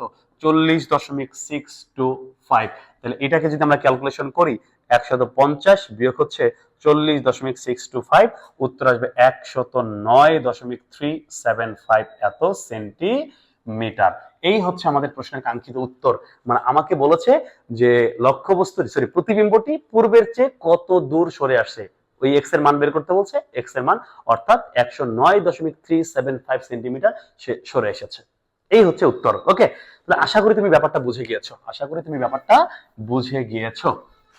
ওকে, এবার আমাকে এই কোশ্চেনের মধ্যে আমাকে কি বলেছে দেখো তো, আমাকে এই কোশ্চেনের মধ্যে আমাকে কিন্তু আবার বলেছে ঘনং প্রশ্নে কি বলেছে, ঘ নং প্রশ্নে বলেছে যে উদ্দীপকের দর্পণটিতে বাস্তব ও অবাস্তব উভয় ধরনের বিবর্ধিত প্রতিবিম্ব গঠন করা সম্ভব, রশ্মি চিত্রের সাহায্যে বিশ্লেষণ করো। তুমি যদি অধ্যায়টা ভালো করে পড়াশোনা করো, তুমি যদি এই অধ্যায়টা অষ্টম অধ্যায় যদি ভালো করে পড়াশোনা করো, তাহলে নিঃসন্দেহে তোমার এই ব্যাপারটা জানার কথা, যেটা কেন্দ্র, এটা হচ্ছে ফোকাস, আর এটা হচ্ছে মেরু। যে লক্ষ্যবস্তুকে আমরা যদি ঠিক প্রধান ফোকাসের উপরে রাখি, কই রাখি, ফোকাসের উপরে রাখি, তাহলে কি ঘটনা ঘটবে, আলোক রশ্মি এখান থেকে সমান্তরালে যাবে, সমান্তরালে গিয়ে প্রধান ফোকাস দিয়ে ফিরে আসবে। তারপরে দ্বিতীয়ত আলোক রশ্মি হচ্ছে, আমরা জানি যে কেন্দ্র যে আছে, কেন্দ্র দিয়ে যাবে, এটা একটু এইভাবে দিই, একটু এইভাবে দিই। আচ্ছা, এই যে আলোক রশ্মিটা কি হবে বলতো, যে কেন্দ্র দিয়ে যাবে এবং কেন্দ্র দিয়েই ফিরে আসবে, তাই না? এই বরাবর যাবে এবং এই বরাবর ফিরে আসবে। তুমি খেয়াল করে দেখো তো, এই রেখা দুটো কি সমান্তরাল হয়ে গেছে না? তাহলে এরা কি এইদিকে কোনো দিকেও মিলবে? কোনো দিকেও মিলবে না। তবে ধরে নিতে হবে যে এরা দুইজন এইভাবে ডট ডট ডট ডট করে দিলে একদম অসীমে গিয়ে কোথাও না কোথাও মিলবে। আবার এরা দুইজন এইদিকে যখন যাবে, এইদিকে যখন যাবে, সরি, এই যে এটা এদিক দিয়ে গেছে, ওকে। তো এরা যখন এই দিকে যাবে, এই দিকেও ধরে নিতে হবে এই দিকে অসীমে কোথাও মিলিত হবে, অর্থাৎ তারা মিলিত হবে অসীমে। যদি অসীমে মিলিত হয়, তাদের আকার কি খর্বিত হবে না বিবর্ধিত হবে? অবশ্যই অনেক বড় হবে। যে এখান থেকে যদি চিন্তা করে, আমি অসীম চিন্তা করি, তার উচ্চতা কিন্তু অনেক বেশি হবে, অর্থাৎ বিবর্ধিত হবে। আবার বলছে একই সাথে বাস্তব এবং অবাস্তব। তুমি খেয়াল করো, আলোক রশ্মি যখন সরাসরি এই দিকে ব্যাক করেছে, তাহলে এই দিকে যদি এই আলোক রশ্মি সরাসরি মিলিত হয়, তাহলে এটাকে তো আমরা সরাসরি মিলিত হচ্ছে, এটাকে আমরা বাস্তব বলবো। আর এটা তো সরাসরি মিলিত হবে না, এটা আমরা কাল্পনিক ভাবে ধরে নিচ্ছি, ডট ডট ডট ডট করে দিচ্ছি যে এইভাবে তারা মিলিত হইতে পারে অসীমে গিয়ে, তাহলে এটা অবাস্তব। তাহলে একই সঙ্গে একদিকে বাস্তব, একই সঙ্গে একদিকে অবাস্তব, এবং একই সঙ্গে অত্যন্ত বিবর্ধিত, এইদিকেও অত্যন্ত বিবর্ধিত হবে। তো এই ছবিটা পরীক্ষার মধ্যে আঁকতে হবে। আইকা বলতে হবে যে লক্ষ্যবস্তুকে যদি আমরা প্রধান ফোকাসে রাখি, তাহলে একই সাথে বাস্তব এবং অবাস্তব বিবর্ধিত, অত্যন্ত বিবর্ধিত প্রতিবিম্ব তৈরি হবে। এটার পরে সুন্দর করে ব্যাখ্যাটা, ছবিটা আঁকবো, ছবিটার ব্যাখ্যা লিখতে হবে, এই তো ব্যাপার। তো মূল কথা হচ্ছে এইটা, ওকে। তো এই ছিল আমাদের 7 নং, না 7 নং ছিল না 6 নং ছিল বলতো? এটা কিন্তু আমাদের ছিল 6 নং। এবার আসি 7 নং প্রশ্নের মধ্যে। 7 নং প্রশ্নের মধ্যে আমাদের এখানে দুইটা উদ্দীপক আছে। প্রথমে একটা বর্তনী এভাবে দেয়া আছে, একটা সুন্দর করে এভাবে একটা বর্তনী দেয়া আছে, ওকে। আচ্ছা, এভাবে একটা বর্তনী দেয়া আছে। এই বর্তনীর ক্ষেত্রে আমাদের এখানে তড়িৎচালক শক্তি এখানে লেখা আছে ই, যার মান দেয়া নাই। এটা হচ্ছে আমাদের চিত্র বা বর্তনী 1, এখানে লেখা আছে বর্তনী 1। এখানে আমাদের তড়িৎ প্রবাহের মান দেয়া আছে, এই যে তড়িৎ প্রবাহের মান, মানে বিদ্যুৎটা এইভাবে যাচ্ছে, এখানে আসতেছে, তড়িৎ প্রবাহের মান দেয়া আছে 0.5 অ্যাম্পিয়ার, এটা দেয়া আছে। আগে দেখি এখান থেকে প্রশ্ন কি করেছে। তো এখান থেকে আমাকে গ নং প্রশ্ন করেছে, আমাকে বলেছে কি জানো, যে তড়িৎচালক শক্তি ই এর মান নির্ণয় করো, অর্থাৎ এই যে ই যে আছে, এই ই এর মান নির্ণয় করতে বলছে। তো ই এর মান কেমনে নির্ণয় করব? আমরা কি জানি না যে ই ইকুয়াল হচ্ছে আইআর? এটা আমরা জানি না, ই ইকুয়াল হচ্ছে আইআর। তার মানে এখানে তড়িৎ প্রবাহের মান প্রশ্নে বলেই দেয়া আছে 0.5। তাহলে লাগবে কি আর, মানে কি তুল্য রোধ। এই রোধের মান তো দেয়াই আছে, এখানে দেয়া আছে কত, এখানে দেয়া আছে 5 6 56, এবং এখানে দেয়া আছে 14। এই দুইজন কি অবস্থায় আছে? সমান্তরালে আছে। তাহলে সমান্তরালে যদি হয়, তাহলে অতএব আর পি ইকুয়াল, আমরা কি জানি, দুইজন যেহেতু সমান্তরালে আছে, তো এটা যদি আর1 হয় আর এটা যদি আর2 হয়, তাহলে আমরা কি জানি না, উপরে হচ্ছে আর1 এবং আর2 গুণ, এবং নিচে হচ্ছে আর1 এবং আর2 যোগ। এভাবে সহজে করে ফেলা যায়। তাহলে উপরে হচ্ছে আমাদের 56 গুণন হচ্ছে 14, নিচে হচ্ছে 56 যোগ হচ্ছে 14, তাই তো? তাহলে দেখি ক্যালকুলেট করে দেখি উত্তর কি আসে। তাহলে উপরে হচ্ছে 56 ইন্টু হচ্ছে উপরে হচ্ছে আমাদের 56 ইন্টু 14, নিচে আসবে 56 যোগ 14, উত্তর কিন্তু আসবে 11.2 এত ওহম। অর্থাৎ এই হচ্ছে রোধের মান, তুল্য রোধ, এটা হচ্ছে আমাদের তুল্য রোধ। তাহলে এই যে আর যে আছে, এটা আসলে আরপি, তাহলে আরপি এর মান আমরা বসাই দিই 11.2। তাহলে উত্তর কত আসে? এই অ্যান্সারের সাথে আমরা গুণ করে দিই হচ্ছে 0.5, উত্তর আসবে 5.6 ভোল্ট। এই হচ্ছে তড়িৎচালক শক্তি। তাহলে আমাকে গণন প্রশ্ন বলছে তড়িৎচালক শক্তি কি? তড়িৎচালক শক্তি হচ্ছে 5.6 ভোল্ট। এই তো ছোট প্রশ্ন। এবার আমাকে এখানে দ্বিতীয় একটা বর্তনী দেয়া আছে, বর্তনী দ্বিতীয়, দেখো দ্বিতীয় বর্তনীর মধ্যে এখানে ছবিটা কেমন দেয়া আছে, এইভাবে দেয়া আছে। আচ্ছা, প্রথমে মূলত আসলে এইভাবে একটা সামন্ত্রিকের মতো আমরা এঁকে ফেলতে পারি, হ্যাঁ। তো এইভাবে তারা আসলে কি করেছে, এখানে একটা রোধ দিয়েছে, তারা এইখানে একটা রোধ দিয়েছে, এবং তারা এইখানে একটা রোধ দিয়েছে। ভালো কথা, ভালো কথা। এবং এইখান থেকে শুরু করে এই যে মাঝ বরাবর এখানে একটা রোধ দিয়েছে, ওকে।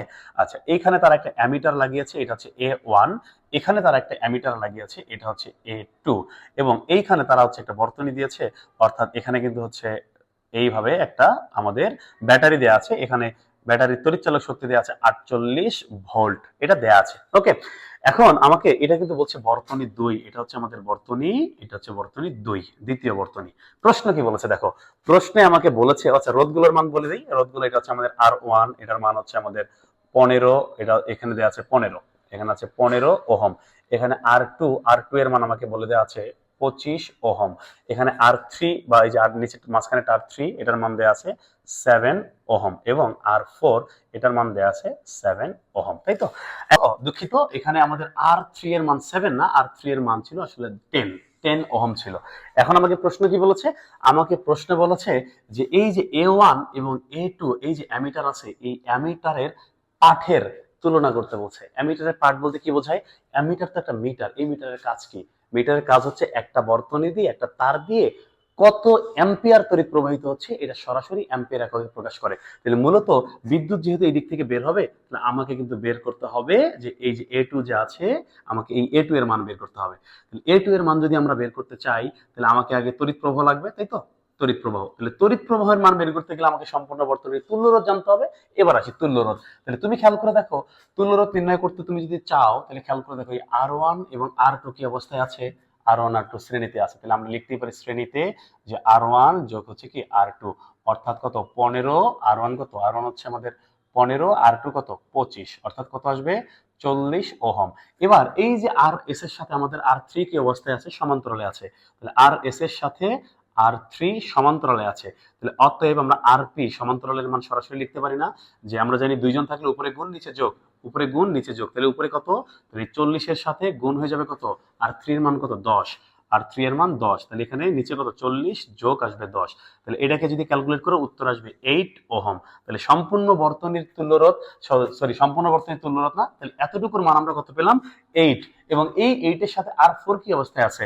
শ্রেণীতে। তাহলে অতএব আমরা লিখতেই পারি তুল্যরোধ। অতএব আমরা কিন্তু লিখতে পারি যে তুল্য রোধ। তাহলে তুল্য রোধের মান আর ইকুয়াল কি বলতে পারি? এই যে আরপি, এই আরপি এর সাথে ওই যে আমাদের আর4 এটা কিন্তু যোগ হয়ে যাবে। তাহলে এই 8 যোগ হচ্ছে 7, অর্থাৎ কত? 15 ওহম। এই হচ্ছে আমাদের সম্পূর্ণ বর্তনীর তুল্যরোধ। তাহলে বর্তনীর তুল্যরোধ যদি 15 ওহম হয়, এবার দেখো তড়িৎ প্রবাহ কত?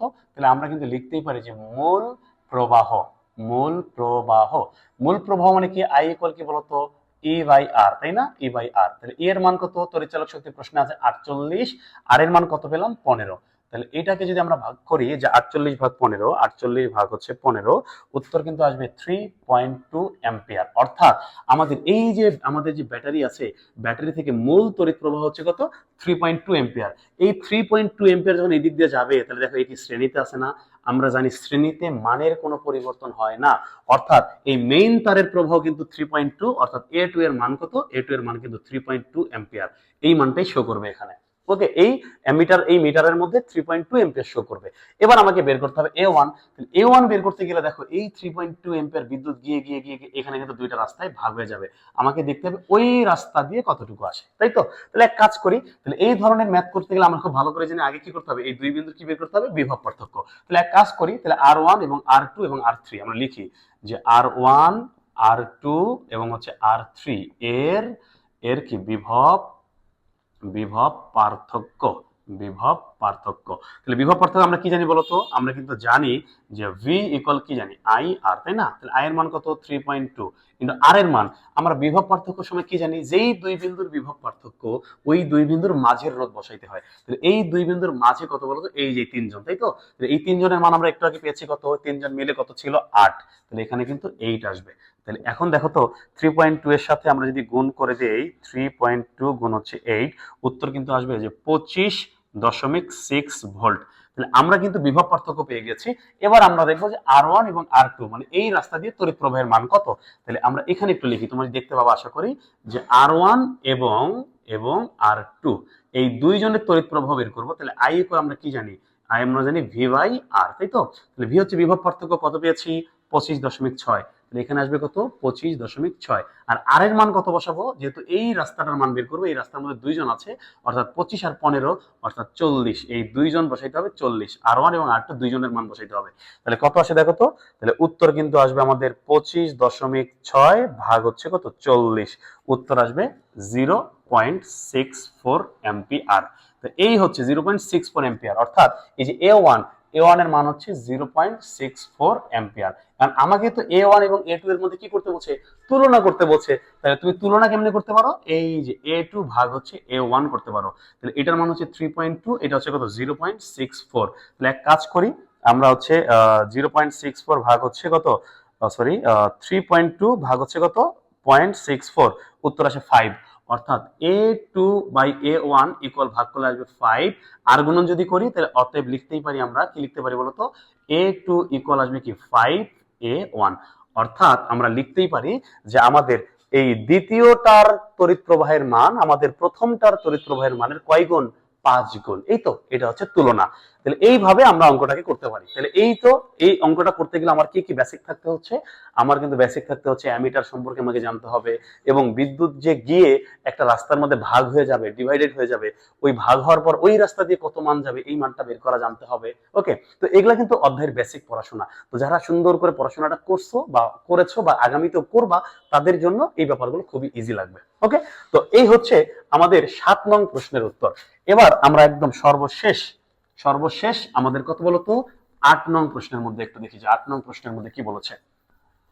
দেখো 8 নং প্রশ্নের কথা যদি আমরা একটু লক্ষ্য করি যে আমাদের 8 নং প্রশ্নে কি বলেছে, আমরা একদম শেষ প্রান্তে চলে এসেছি আমাদের প্রশ্নের 8 এর মধ্যে এখানে দুইটা দৃশ্য গল্প রয়েছে। আমরা যদি একটু দেখি যে প্রথমে রয়েছে আমাদের দৃশ্য 1 বলছে একটি উচ্চধাপী ট্রান্সফরমারের কয়েলের দুইটি প্যাচের অনুপাত 1:5। উচ্চধাপী মানে কি, মানে স্টেপ আপ, মানে তোমাকে বোঝাচ্ছে একটা স্টেপ আপ ট্রান্সফরমার।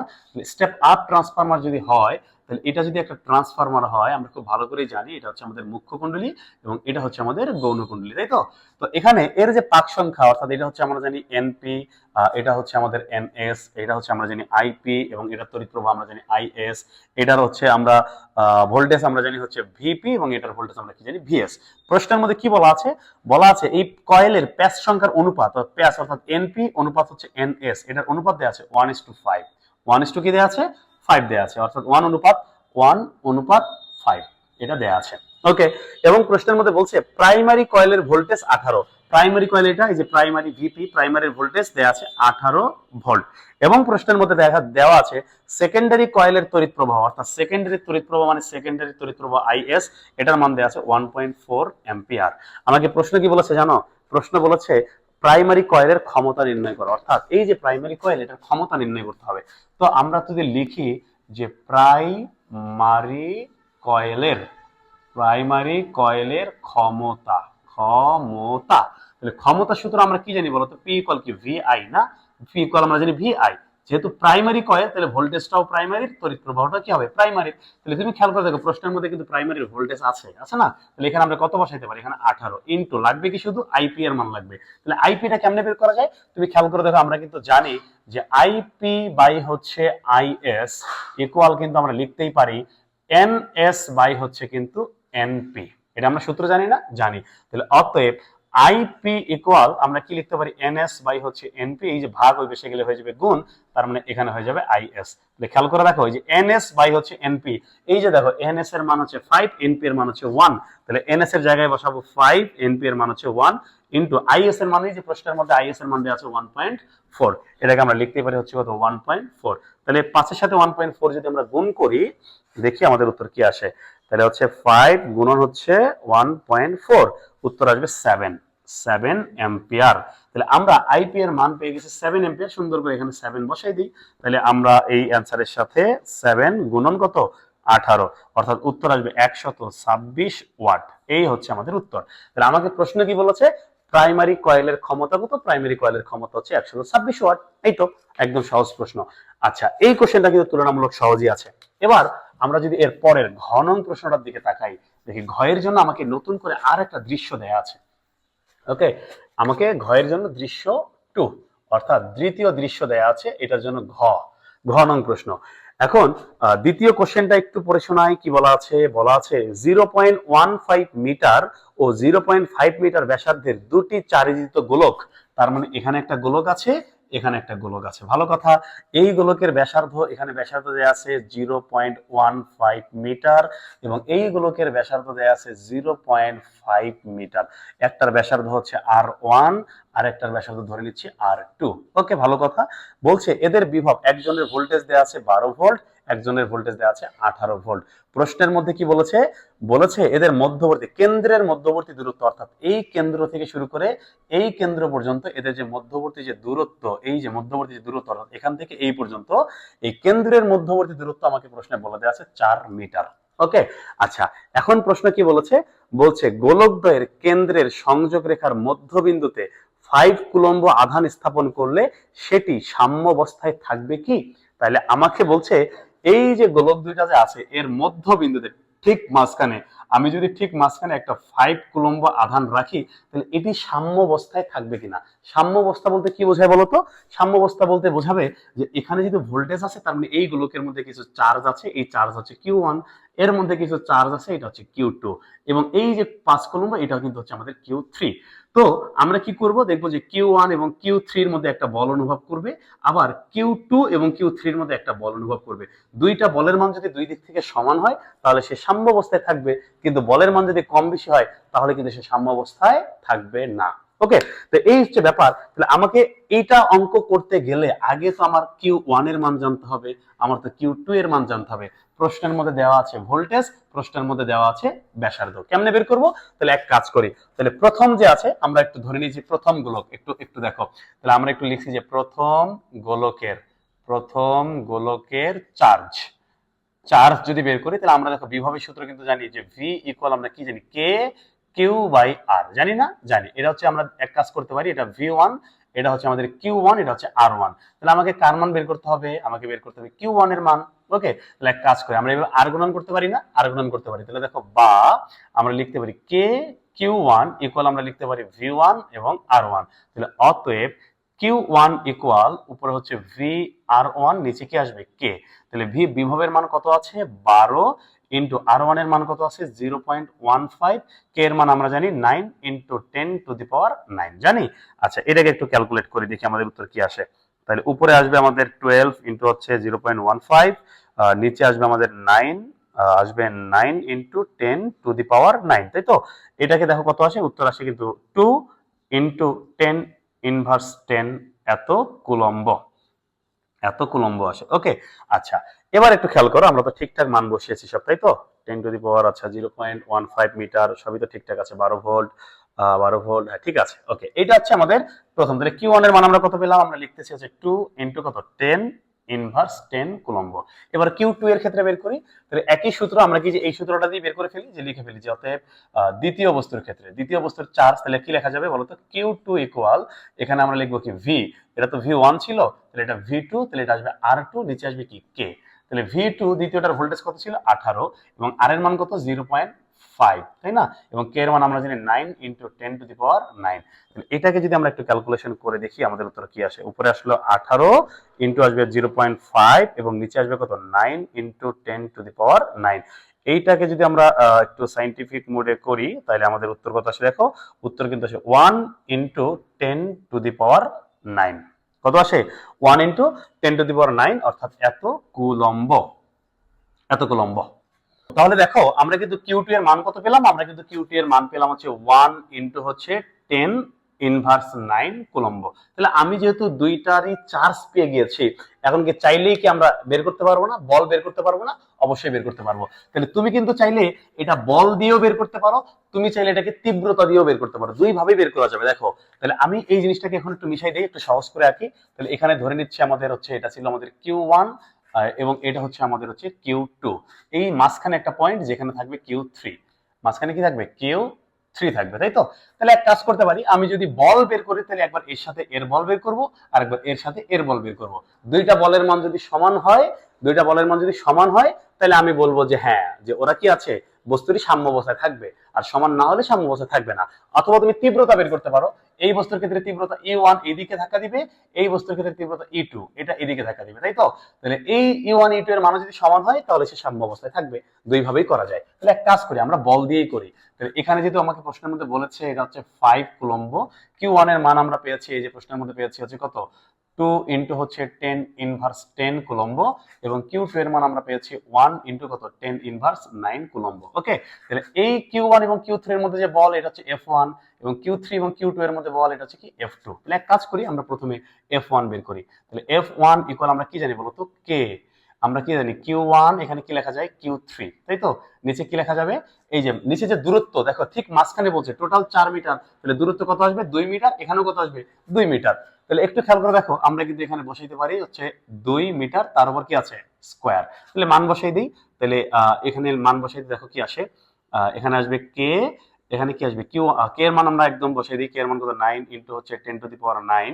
Q1 এর মান আমরা পেয়েছি হচ্ছে 2 ইনটু হচ্ছে 10 ইনভার্স 10 ইনটু Q3 এর মান কত পেয়েছি 5। ওকে, এবং 2 এর উপর স্কয়ার করলে কত আসবে 4। তাহলে এটাকে যদি আমরা একটু ক্যালকুলেশন করি যে 9 into 10 to the power 9 into উপরে আসবে কি 2 ইনটু 10 ইনভার্স 10 10, এবং আসবে ইনটু কত আসবে 5, এবং নিচে কত আসবে 4। তাহলে এটাকে ক্যালকুলেশন করলে আসবে কত 2.25 নিউটন। আচ্ছা, এইদিকে F1 এর মান এত নিউটন আসলো। এবার F2 বের করব। তাহলে F2 কার কার ক্ষেত্রে, F2 কিন্তু আসবে, আচ্ছা এটাকে এবার তাহলে মিশিয়ে দিতে প্রয়োজন নাই। আচ্ছা, F2 কার কার ক্ষেত্রে, আমরা F1 বের করেছি Q1 এবং Q3 এর মধ্যে, Q1 এবং Q3। এবার F2 আমরা বের করব Q2 এবং Q3 এর মধ্যে, তাই তো। তাহলে K এখানে আসবে Q2 Q3, নিচে আসবে কি R স্কয়ার। তাহলে R এর স্কয়ার সরাসরি আমরা 2 স্কয়ার বসাই দিতে পারি। আচ্ছা, তারপর লিখি K এর মান কত 9 ইনটু হচ্ছে 10 টু দি পাওয়ার 9। Q2 এর মান কত, Q2 এর মান এই যে আমরা পেয়েছি 1 ইনটু হচ্ছে 10 ইনভার্স 9 ইনটু Q3 এর মান হচ্ছে 5, এবং ব্যাসার্ধ তো আমরা জানি মাঝখানে ঠিক 2, তারপর সে স্কয়ার। তাহলে একটু ক্যালকুলেশন করে দেখি যে উপরে তাহলে আমাদের এখানে কি আসতেছে, উপরে আসতেছে আমাদের হচ্ছে কত 1 ইনটু কত 10 টু দি পাওয়ার ইনভার্স 9, তাই তো 10 ইনভার্স 9, এবং এখানে আসতেছে আমাদের 4 5। তাহলে এই জায়গায় যদি আমরা একটু দেখি যে আমাদের উত্তর কত আসলো, আমাদের উত্তর কিন্তু এখানে আসলো 11.25 নিউটন। অর্থাৎ তুমি খেয়াল করে দেখো, আমাদের এই ঠিক মাঝখানে F1 এবং F2 উভয় পাশে কিন্তু বলের মান সমান নয়। অর্থাৎ এই 5 কুলম্ব চার্জ যদি ঠিক মাঝখানে রাখি, তাহলে আমাদের প্রথম Q1 থেকে সে বল অনুভব করবে হচ্ছে 2.25 এইদিকে, এবং আমাদের দ্বিতীয়টার ক্ষেত্রে সে কিন্তু বল অনুভব করবে 11.25 এইদিকে। তাহলে একটু খেয়াল করে দেখো, তাহলে উভয় পাশে যেহেতু বলের মান সমান নয়, তাহলে আমরা যদি লিখতেই পারি যেহেতু F1 এবং F2 যেহেতু সমান নয়, তাহলে আমাদের কি থাকবে না, এটি সাম্য অবস্থায় থাকবে না।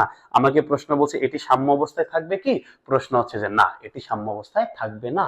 সাম্য অবস্থায় থাকতে গেলে অবশ্যই দুই পাশের বলের মান সমান হইতে হবে। তুমি চাইলে কিন্তু এটাকে তীব্রতা দিয়ে করতে পারতো। ওকে, আচ্ছা, আমরা ক্লাস টাইম অনেক লেট হয়ে গেছে, আমরা চাইলে আর এত লেন্দি করব না, টাইম বাড়াবো না।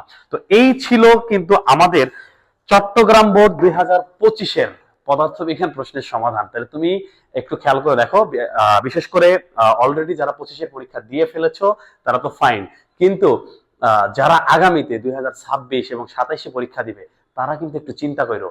প্রশ্ন কিন্তু দেখছো, প্রশ্নের যে ধারা, প্রশ্নের যে নতুনত্ব, এবং যে এই যে আপডেট সময়ের সঙ্গে সঙ্গে প্রশ্নের যে পরিবর্তন। আমি একটা জিনিস খেয়াল করেছি, যে তুমি খেয়াল করে দেখবা 2020 সালের আগে বোর্ড আসলে যেই প্যাটার্নে প্রশ্ন করতো, 2020-এর পর থেকে এখন কিন্তু প্রশ্নের প্যাটার্ন অনেকটাই পরিবর্তন হয়ে গেছে। প্রশ্নের ভিতরে গভীরতা এবং উদ্দীপকগুলোর মধ্যে একটু গভীর উদ্দীপক, একটু প্যাচান উদ্দীপক, এইভাবে কিন্তু প্রশ্নগুলো ধীরে ধীরে দিচ্ছে, এবং আগামীতেও প্রশ্নের মান আরো সুন্দর হবে, এবং এই প্রশ্নের মধ্যে কিন্তু প্যাচ কিন্তু বাড়তেই থাকবে সময়ের সঙ্গে সঙ্গে। এই জন্য ফাঁকি না দিয়ে পড়াশোনাটা খুব সুন্দরভাবে করো, যাতে করে আগামী দিনগুলোতে এই ফিজিক্স নিয়ে তোমাদের যে ভীতি, এই ভীতি যেন আর না থাকে। নেক্সট কোন বোর্ডের সমাধান তুমি চাও দ্রুত কমেন্ট করে জানাও, আমি খুব তাড়াতাড়ি আবার নতুন করে আরেকটা বোর্ডের সমাধান দিব। ততক্ষণ পর্যন্ত সকলেই ভালো থাকো, সুস্থ থাকো, আল্লাহ হাফেজ।